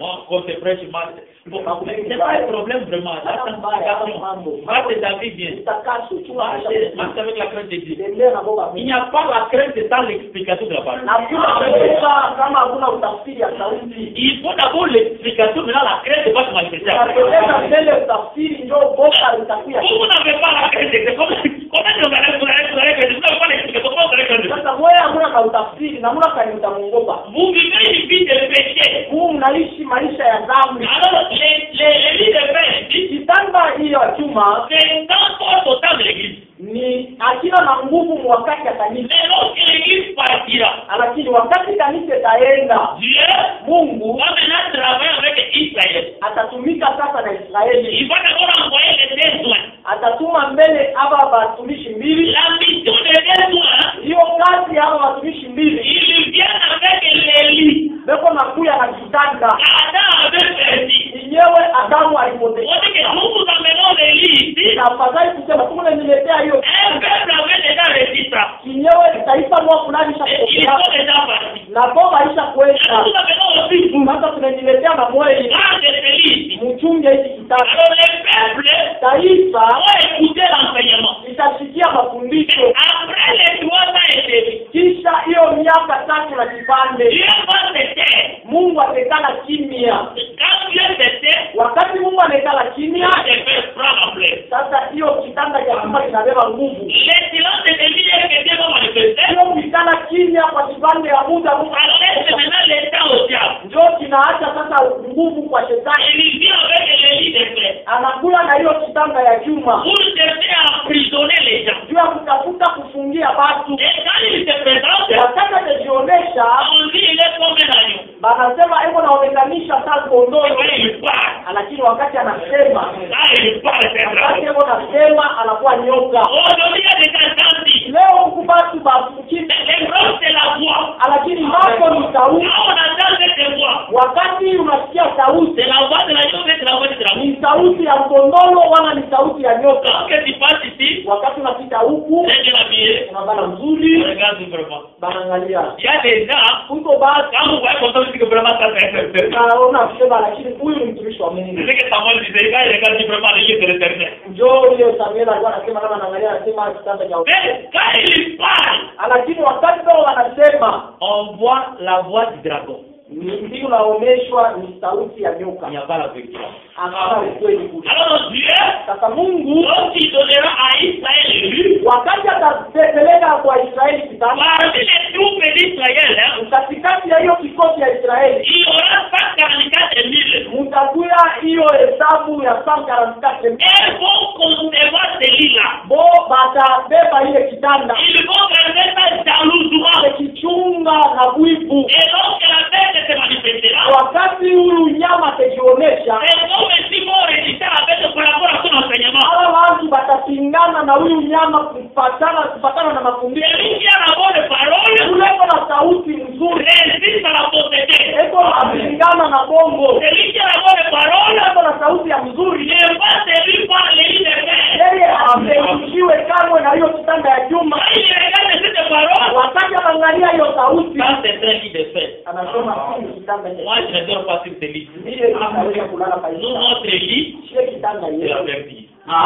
Yani C'est ça la vraie. ndio Mais ici, hii kitanda c'est un lit de fer. ni kitanda Je ya ne peux chuma. pas dormir là-dessus. Sitaweza Nous kulala. habitons avec notre lit. Mimi nazoeshana na kitanda yetu. Notre lit, Kitanda c'est la yetu verdure. inakuwa ni Et kitanda. c'était la nourriture d'Adam. Na ile ndio ilikuwa chakula ya Adamu. Lorsque Dieu a créé Adam, Wakati Mungu alimfanya il a Adamu, la verdure là. anamuonesha tu kwanza kula hiyo Ça, la mayai. nourriture. Ndio chakula Et yako. alors qu'Adam est tombé, Wakati alianguka, Dieu lui dit, Mungu anasema tu mangeras de l'herbe utakula et mayai de plusieurs champs. lakini ya mashamba ya Il miti, dit avec Adam part à la chute. sababu alijua asema Adamu anaweza nikuanguka.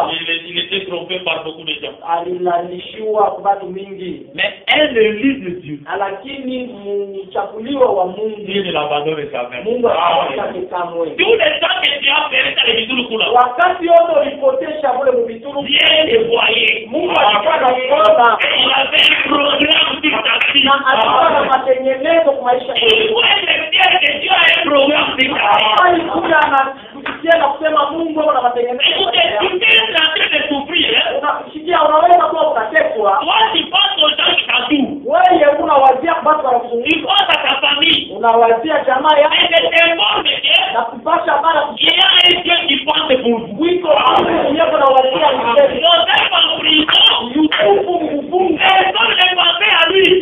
Yesu alikuwa anamuwazia C'est Dieu.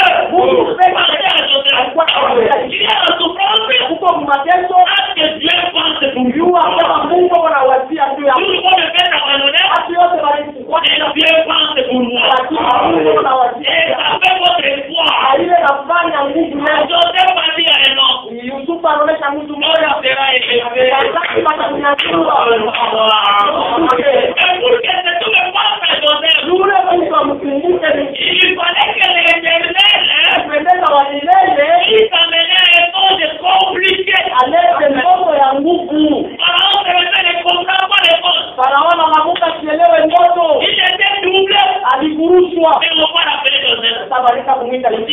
femme là-bas en prison. Anasema mko mtu Cet homme-là, il connaît quand même l'histoire de l'église. kule mtu anajua lakini vitu ya Et mandoto avant d'amener Joseph, na kumbele kumleta on Yesu. ira d'abord la tête. Donc on a respecté les chronos. Kusema On baheshimia devrait respecter les processus là. balipasha kuheshimia On matengenezo. les rase, Ilipendeza mkate nywele quand il sera dit qu'il s'habille maintenant, wakati wanatosha nywele ndio et il se anatoa présente devant le roi. kisha ndio anajionyesha Quand kumbele. il se présente devant le roi, Anajionyesha kumbele ya il mfalme, va dire au roi, atamwonyesha je mfalme suis un nègre rasé. niko huyu mtai wa Masha. Je vais pénétrer dans votre Ah, songe.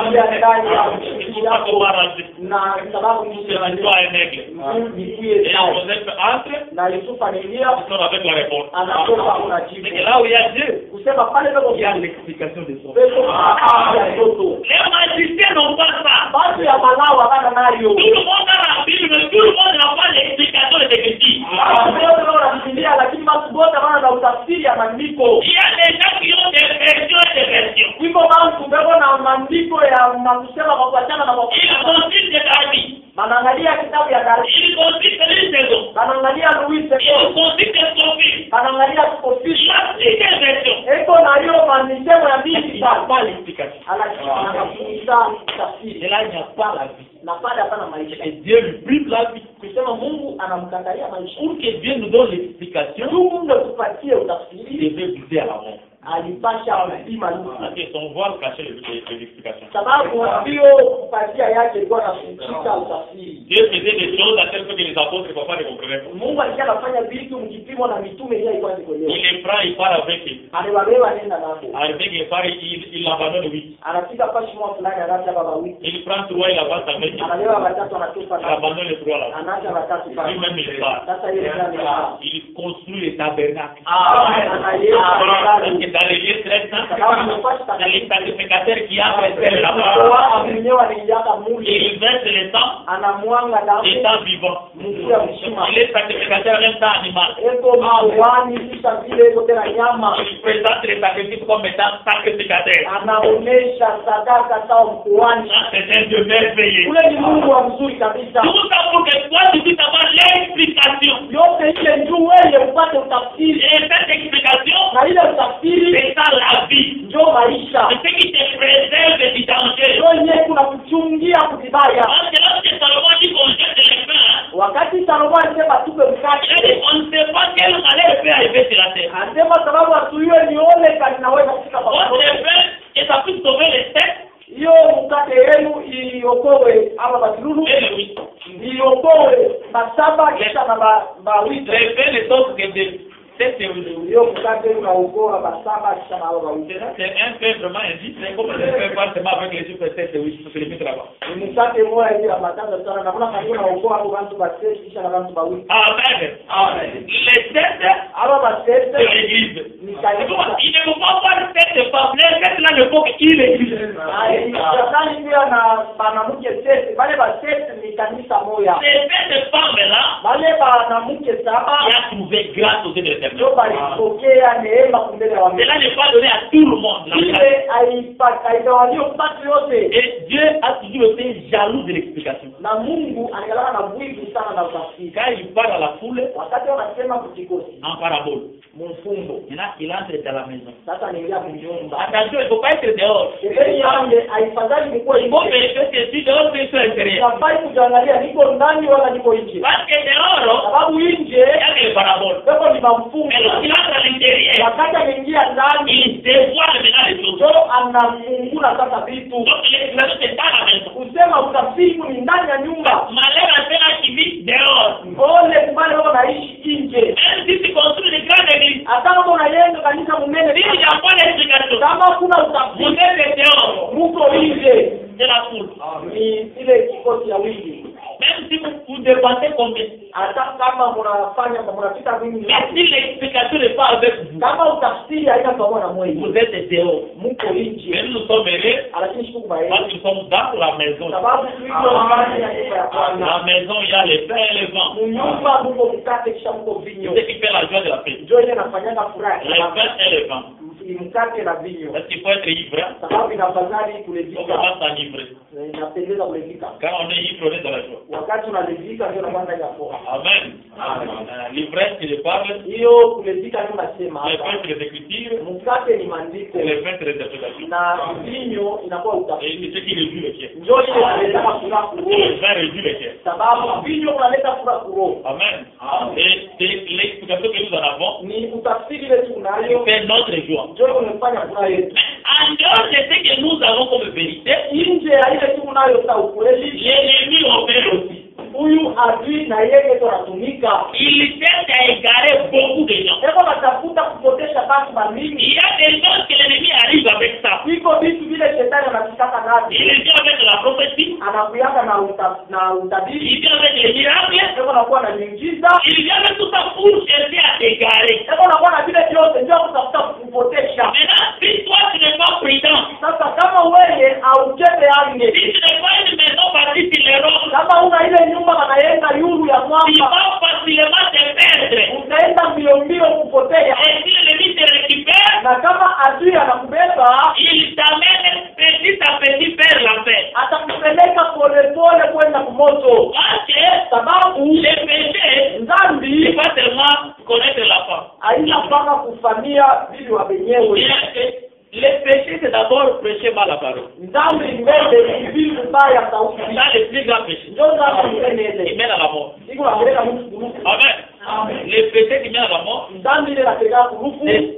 dire mal de la parole. ni kusema mbaya ndio ya sauti. Jésus a dit ceci. Yesu anasema hivi, Celui qui fait contre le Fils de l'homme, ule eko anafanya dhambi kwa mwana wa Mungu il sera passé. atamsamea. Pourquoi il a dit ce langage? Ila nini alisema ile Parce alisema? que c'est là qui devrait pécher contre le Fils de l'homme. Hein? Sababu wenyewe walipasha kufanya dhambi kwa mwana wa Mungu. Ilikuwa ni Israeli. Israël a péché contre le Fils de l'homme. Israeli alifanya dhambi kwa mwana wa Mungu. Il a prévu que vous serez pardonné. Mungu anasema wakiwasamea, Mais celui qui fait contre le Saint-Esprit, lakini ule anafanya dhambi kwa roho, lui ne sera jamais pardonné. yeye anataka kumsamea Mais sana. c'est contre le Saint-Esprit, Fanya dhambi kuroga c'est contre le sens des Écritures. kwenda kipindupindu na maana ya Si tu maandiko. es avec le sens des Écritures, Kama unabadilisha maana ya maandiko, je vous dis que tu fais contre le Saint-Esprit, akuonesha sema unafanya dhambi kwa Roho Mtakatifu, il ne verra pas le Seigneur. hautamuona Bwana. Même si vous changez comme que le Narola, Hata kama unasema tutaenda kumbingu, ce n'est pas ça le débat. haina ile njoo kwenda Le débat, kwenda c'est le véritable enseignement. ni mafundisho ya vya kweli. Là où il n'y a pas le véritable Haya kuna enseignement, mafundisho ya vya kweli.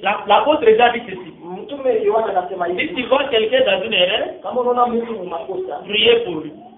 mwombee. Mais ne prie pas pour le péché qui mène à la mort. Lakini ombee ile dhambi ya L'apôtre déjà est pas, c'est très bien de croyer. pale mtume Yohane eko na hekima. C'est que là on ne prie pas. Anasema pale Parce abaumake qu'il fait contre le Saint-Esprit. sababu anafanya dhambi kwa Roho Mtakatifu. Et là où les gens font contre le Saint-Esprit, Pale watu ndio wanafanya dhambi c'est kwa là Roho où il y a des livres. ni pale kwa kitanda. Les Kitanda facilite les gens siku nasaidia watu de pécher contre le Saint-Esprit. waje kufanya dhambi kwa Roho Mtakatifu. Alors il est là, il se regarde, Hapo pale anakuangalia on a péché contre le Saint-Esprit. anafanya dhambi kwa Roho Il sait Mtakatifu. déjà qu'il est déjà de mon côté. Anaiwa sana ili mtu mkapo. Même si tu peux dire chasse les diables, il est là. Hata kama unataka kumcha Je dis shetani. merci pour que tu as comme ça que tu fais. Il t'accompagne lentement dans l'œuvre que tu fais. Takushinikiza polepole mkaji unafanya. Et il travaille facilement Na yeye unatumika vile parce qu'il sait que le mensonge est là. sababu anaelewa si bongo. Les mensonges, c'est ça les règnes du diable. Bongo ndio utawala ya shetani. Là où il n'y a pas la vérité, c'est là où le diable règne. Pale hapana ukweli, ndio kwa shetani anatawala. C'est là où le diable domine. Ndio pale shetani yeye anatawala. Même si on dit que ici, Hata wanasema hapa la femme ne peut pas prêcher. mwanamke hawezi kuhubiri. Mais la femme peut quand même t'adorer. Lakini mwanamke hawezi kuwa diaboli. Les diables n'est facilement. Shetani yeko naacha Vous le mettez à la main. ameiweka vile. Donc, c'est un point. Ni nukta moja Il est bien péché contre le Saint-Esprit. inafanya afanye dhambi kwa Roho Mtakatifu. Il garde ce point-là. Anachunga ile nukta, Même si on te dit qu'il faut se sanctifier, hata waoneshe na afadhali kujitakasa. il faut craindre le péché. Inafai kuogopa Il ne faut pas mentir son veux que l'écriture soit respectée, kama vile tu mwandiko ameheshimie les lits de fer est obligé de vous. ile kitanda ya kume katikati. parce que les diables Sababu se shetani déguisent en ange de lumière. yeye anabadilisha malaika wa Mungu. Quand nous allons toucher le chiffre 4, Pale tutakuta hiyo hesabu ya nous 4. verrons que les diables prennent 3 couleurs. Utaona shetani yeye anabeba marangi tatu. C'est blanc, c'est comme blanc. Yeye anajionyesha kama mweupe, anajionyesha sawa, kisha anajionyesha sawa, kisha tena Ce anajionyesha sont des couleurs qui l'incarnent. hiyo ndio marangi ile anavuanaka. Quand il vient, Wakati il anakuja se trouve avec André dit Jésus est Jésus. ananikuta kwa sababu Yesu ni Mungu. Mais la femme prêche. Lakini mwanamke anarudi. C'est bien que c'est ça. Anaelewa sio. La femme prêche sa réponse. Anaelewa sio Mungu. Et il a dirigé dans ton cœur Atafanya mioyo yenu inakuwa pour que tu restes dans les mensonges. ubakie ndani ya bongo. Les diables, Shetani ils ont la puissance de l'égarement auprès des gens. anaweza uwezo ya kupotesha watu. Il y a des frères Iko banduku. qui présentent la vérité. Kama kuonesha ukweli. J'ai dit que non, non, non. Anasema Moi, l'homme me dit que vous voyez à côté de moi. huyu Mungu wa Mungu Quand j'étais dans la souffrance, avec beaucoup aidé, je ne peux pas les quitter. Je suis avec eux jusqu'à la fin. Donc, pour les bienfaits, juu ya ile vitu vizuri il perd la vie éternelle. anapotesha maisha yake. Moi, pour te dire qu'on perd la vie éternelle. Ile ndio ya mambo ya maisha Même si tu me donnes un véhicule, atoe kamulia gari abandonne la parole. hata kausi Je te dirai que garde ça. na kuonesha nini hayo Parce que la joie de ce monde sababu furaha ya hivi est passagère. La joie de Dieu, furaha ya mbingu c'est ça la joie éternelle. Comment dire la joie éternelle?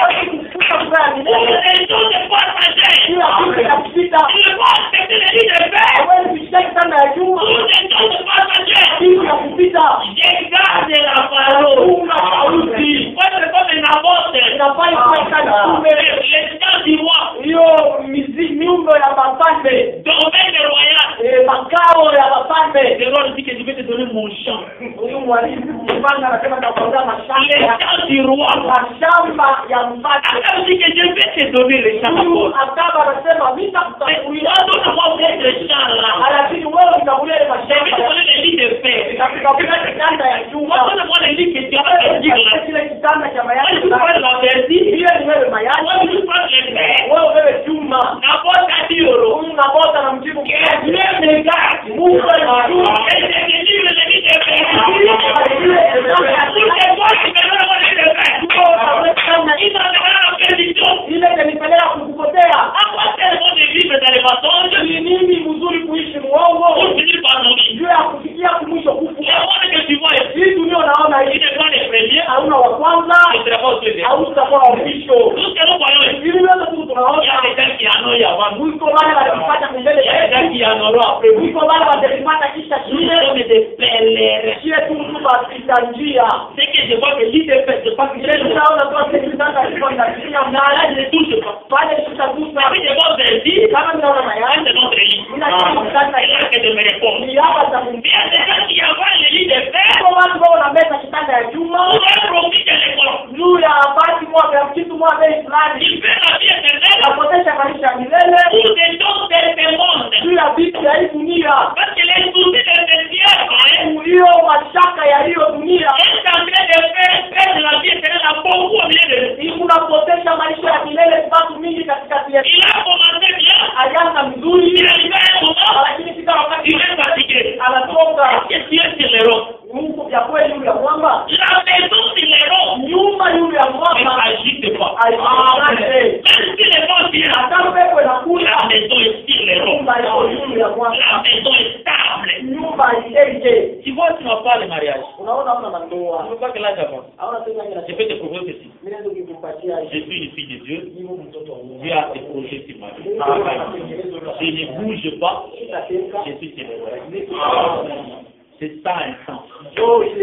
La fidélité devant le Seigneur. Ukamilifu kumbele ya Bwana. Shadrach, Meshach, Abednego. Shadrach, Meshach na Abednego À Babylone. sio Babiloni. On leur dit que vous avez les lits. Nous avons fait un lit. Notre lit, si tu n'adores pas, tu as un problème. Le lit de fête, on a le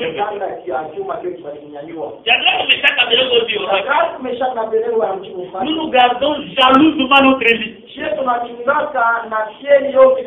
peut pas dormir sur votre lit là. Pourquoi ils ont gardé les lits dans la souffrance? Pourquoi ne pas garder les lits? Daniel a accepté d'aller à la fosse au lion. Mais frère, ce n'est pas de la blague. Hein? Vous faites les pas, tu dis que je pars vers la fosse au lion. Petit à petit. Si tu ne vois que les robes, on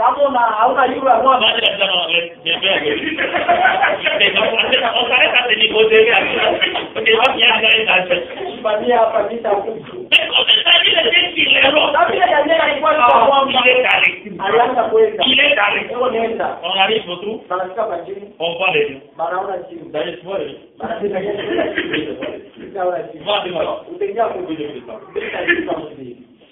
c'est pas facile. Daniel, c'est tout un grain là-bas. Comme étant un grain, il devrait tomber pour enfin sortir. Et quand il sort, il fait du difficile. Alors, on aurait commencé les Daniel. Après, il s'est manifesté. Pour que toi, tu sois attaché. Il n'a pas fait ça en fait, pour que toi, tu sois attaché à nous. Lorsque tu as attaché avec Jésus, il est ferme dans la foi. Il garde jalousement la parole. Et il est ferme. N'a pas rapport avec toi.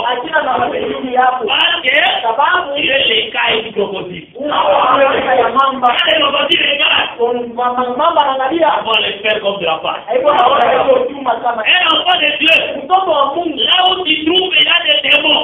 Si tu arrives, ça c'est Dieu, c'est ton de paille. Ici où j'arrive, c'est la victoire. Parce que le Père là, je vois, n'a pas de pouvoir sur moi. Tu as le pouvoir que Dieu t'a donné. Le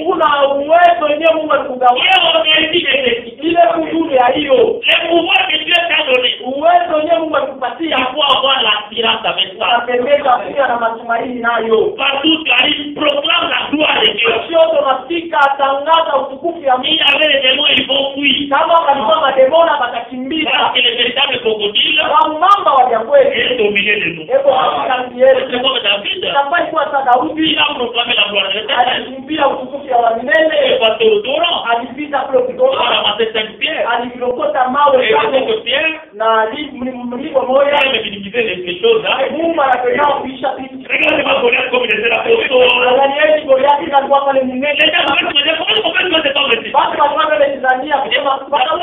La pierre, Dieu finit avec la pierre. Dieu minimise les problèmes. Celui qui a bien minimise les problèmes. Dieu n'élève pas les problèmes.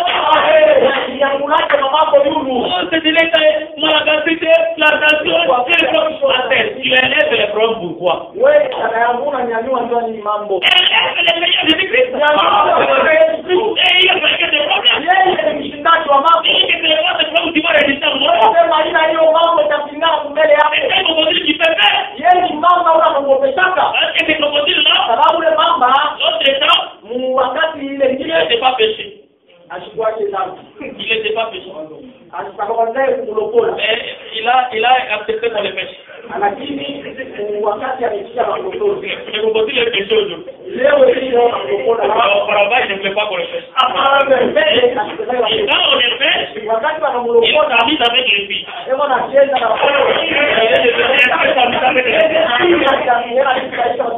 crocodile s'amuse avec les jeunes filles. Le Seigneur de gloire.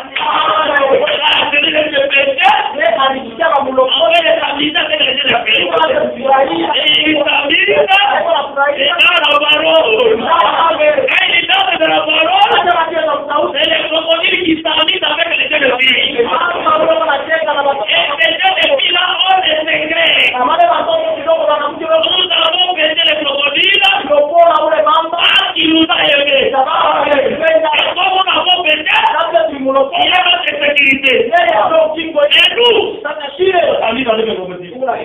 mama. Mais l'autre, Lakini ils wengine ont peur de crocodile. wako na hofu na ule mama. Parce qu'à la fois, déjà avait dépassé. Sababu kutanana Yesu alikuwa na mauso. Pour nous, c'est un agneau. Shi Et pour l'ennemi, lakini yule adui c'est tout un lion.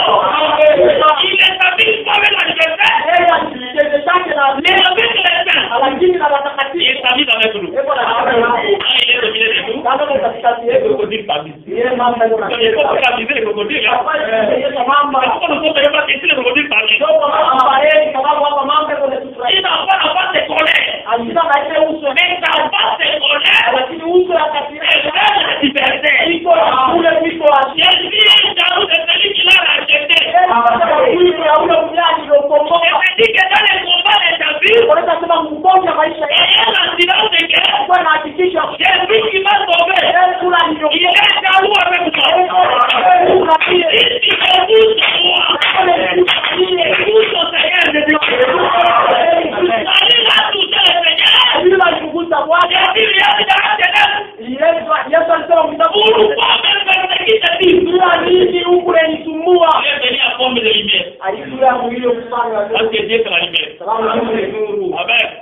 Il s'est présenté comme ça. Alijionyesha vile, Et il a fait que Saïl ne puisse plus bien voir. alifanya huyu Sauli ashikie tena. Parce que Saïl avait le bras d'Étienne. Hein. Sababu Sauli alikuwa na mambo ya Je maisha. ne sais pas si le Branham qui a égaré les gens beaucoup de Hapana fois. kupata Branham alifundisha watu Le mingi. jour il a été frappé de l'éclat, Ile siku aligusiwaka na hiyo mwangaza il mkubwa, a changé. alibadilisha Si maisha. Dieu rencontre une personne, Kama Mungu anakutana na ce mtu, que nous devons voir, ile tunapaswa c'est kuona une vie transformée. mabadilisho ya maisha. La vie que tu avais auparavant Ile maisha ulikuwa nayo ne kumbele, sera plus ta vie, haitakuwa tena maisha yako. mais une vie changée. Lakini maisha imebadilika Parce que tu as rencontré le Seigneur de Dieu. sababu ulikutanishana na Bwana Yesu. Et lorsque tu changes ta vie, Wakati unabadilisha maisha c'est là que tu deviens fort devant les faits. ndio sasa pale kunakuya nguvu kumbele ya hiyo chuma. Quand les faits s'avancent, Wakati chuma itachoka, voir ça comme de la base. utaanza kuiona kama yani, Parce que tu vis la vie de la parole. sababu unaishi maisha ya sauti. Aimez la vie de la parole. Upekee sauti, maisha ya sauti. Je vous encourage beaucoup à aimer la vie de la parole. Umepata nguvu ya kupenda maisha ya sauti. Je vous le dis que vous aimez beaucoup la parole. Na kama unapenda kabisa sauti, Ça, je l'ai dit, ile niliona et je l'ai dit avec une conviction. katika kusema na hakikisho, Il y a des gens ici, iko watu hapa vraiment, qui sont amoureux de la parole véritable. wanapenda sauti ya kweli, En tant que bon fidèlement à ça, apatana na ukamilifu kuita ça te sauvera. itakuokoa, Attends-toi à ça. uambatane na ile Ça te donnera ce que tu as besoin. kukagulia video na itajiri. Reste tellement fidèle à la parole du Seigneur. Pia ukamilifu sauti ya Bwana. Dieu s'en occupera du reste. Hebu mwenyewe akaangalia ile mambo Moi, je suis venu vile nilikuja pour vous présenter les royaumes. jua kuonyesha ufalume. Si on cherche les royaumes, Kama tunatafuta ufalume, rien ne vous sera accordé. na hiyo ile inaleta kisha, Et il y a des gens lakini viko baki qui sont plus focalisés sur les restes. leo wanapenda mimi kuangalia vingine. Il faut d'abord acheter les marchandises. Inapendeza mbele kuuze Maintenant, je peux demander les restes. Bon, j'ai acheté 2000 francs. Maintenant, vous pouvez m'ajouter pour 100 francs. Mais toi, tu n'as pas acheté. wewe ukuze, Mais tu viens, lakini ajoute-moi. unaongezea Mais comment tu ne l'as pas acheté? matomate yangu Si je t'ajoute, c'est quoi? nikuongezee. C'est pas les gars qui nous entourent. Ndio watu Donc, wakizungumza. elle va seulement demander les bonus. Bora wanaenda kutafuta mbele ya yule. Bon, vous vendez les oignons. Unausha Mets-moi les bonus. Tu n'as pas acheté les bonus. aukuze matunguu. D'abord le royaume. Yeye ufalume Les restes après. ili ufalume itapata Et notre vie na maisha yetu est focalisée sur le royaume. inaangalia kuufalume. Et pourquoi un prédicateur, Kwa maana mhubiri lorsqu'il est devant le peuple, wakati wa kumbele taifa, Moïse a fait ceci. Musa alifanya hivi, Il prend les reins, anabeba hiyo era, il fabrique un serpent. anatengeneza nyoka, Il ne se lève pas. asinyanyula pana. Moïse ne s'est pas élevé là. Musa asikwende Mais kujinyanyua, il prend le serpent. anabeba ule nyoka, Il élève pas. anamnyanyua. Un prédicateur élève la parole. Mhubiri ananyanyuaka, Il demande au peuple analoka taifa de résister sur la parole. kufuatilie na kuangalia ukinyoka. Et tous nous serons sauvés en restant fixés sur la parole. Leo wote linaokolewa wakati tutaangalia sauti. Je ne veux pas avoir de s'élever. Haina mbio ya kujinyanyua. Si je s'élève, Kama vile ukijinyanyua utalainiwa kwa nyoka na utakufa. Lakini kama mimi nanyanyua huyu nyoka hata kama wanasema hapo na macho utakaisha sababu shieleo huyu nyoka alinyanyua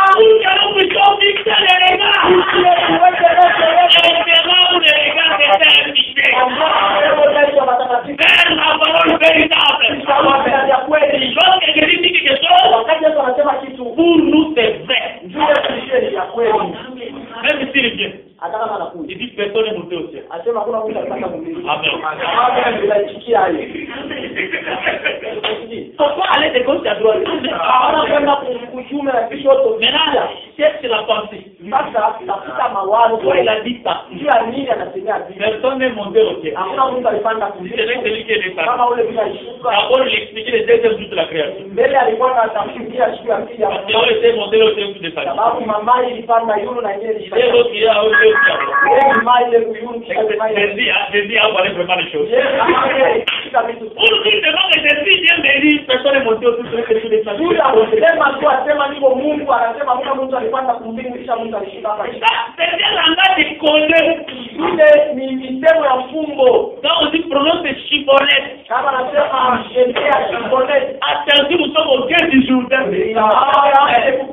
ne passe pas au guet du Jourdain sans pour autant prononcer chibolette. Wanataka kuiyo vile ya Yordani bila kusema Si tu ne prononces pas chibolette, kama ulikiri shibonete. on termine avec vous là-bas tellement. Ataishiana na wewe paka kule. Pourquoi tu dis chibolette comme frère Matuluku? Shibonete banajua sio ni matulu. Oh, chibolette Matuluku. Shibonete ni matulu. La femme est prête, c'est Matuluku. Mwanamke ataubiri matulu. Japonais, c'est Matuluku. On vous détruit, on va la voir. Ni kumiwia tu. Mais lorsque tu prononces chibolette, Wakati unasema shibonete. c'est notre frère. C'est pourquoi nous l'aimons. Mais celui qui est venu les prononcer, c'est lui-même notre frère que nous écrivons. Parce que lorsqu'il est venu, il a trouvé les gens en train de respecter la loi. Et ça va, on ne travaille pas. Mais lui, il vient travailler ça. Les gens disent, mais il vient troubler les champs. C'était aussi un maître qui devrait troubler les champs. Et il a troublé les champs. Et ça, il est venu un champ troublé. Mais c'est lui qui est dans la terre. Amen. Les gars, ils veulent trouver les champs comme ça. Il y a une récompense après. Amen. Est-ce que Jésus trouble ta vie? Il y a une récompense après. Il trouble ta vie. Après, il y a une récompense. Il y a des verges. Mais Dieu m'a troublé. C'est ça. Il y a une récompense. J'ai fait les bijoux. Et Dieu m'a troublé. J'ai fait ça. Il y a une récompense. Je m'habillais mal. Dieu m'a troublé. J'ai fait ça. Il y a une récompense. On abandonne les choses. Encore du Seigneur. La Bible dit que celui qui perdra ma vie, à cause de moi, la trouvera. On a accepté de perdre la vie. Et vous lui donnez mort. Parce que nous allons trouver ça. Perdez mon vie. Soyez tués.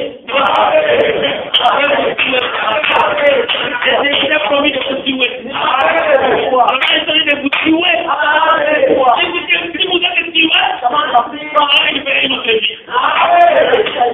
Acceptez la mort. Amen. Acceptez la mort. Acceptez la mort.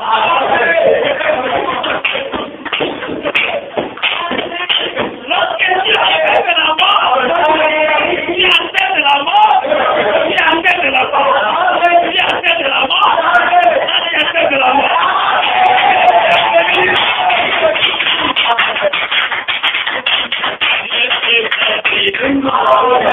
Si tu acceptes de la mort, il va te récompenser. atakulipa. Parce que quand la colombe sort de l'arche, Sababu wakati huyu mtai unatoka il ira mtoto, chercher l'olivier. ndio tunamtafuta Et Olivier. quand il prend l'olivier, Wakati anabeba il Olivier, rentre avec ça dans l'arche. anarudisha ndani ya Et tumbo. nous sommes l'olivier sauvage. Yesu ile Olivier La ya colombe est allée nous chercher. ndio kwa maana huyu mtai Après de nous amener dans l'arche. ile Mais acceptez la mort. mbele ya kifo. Amen.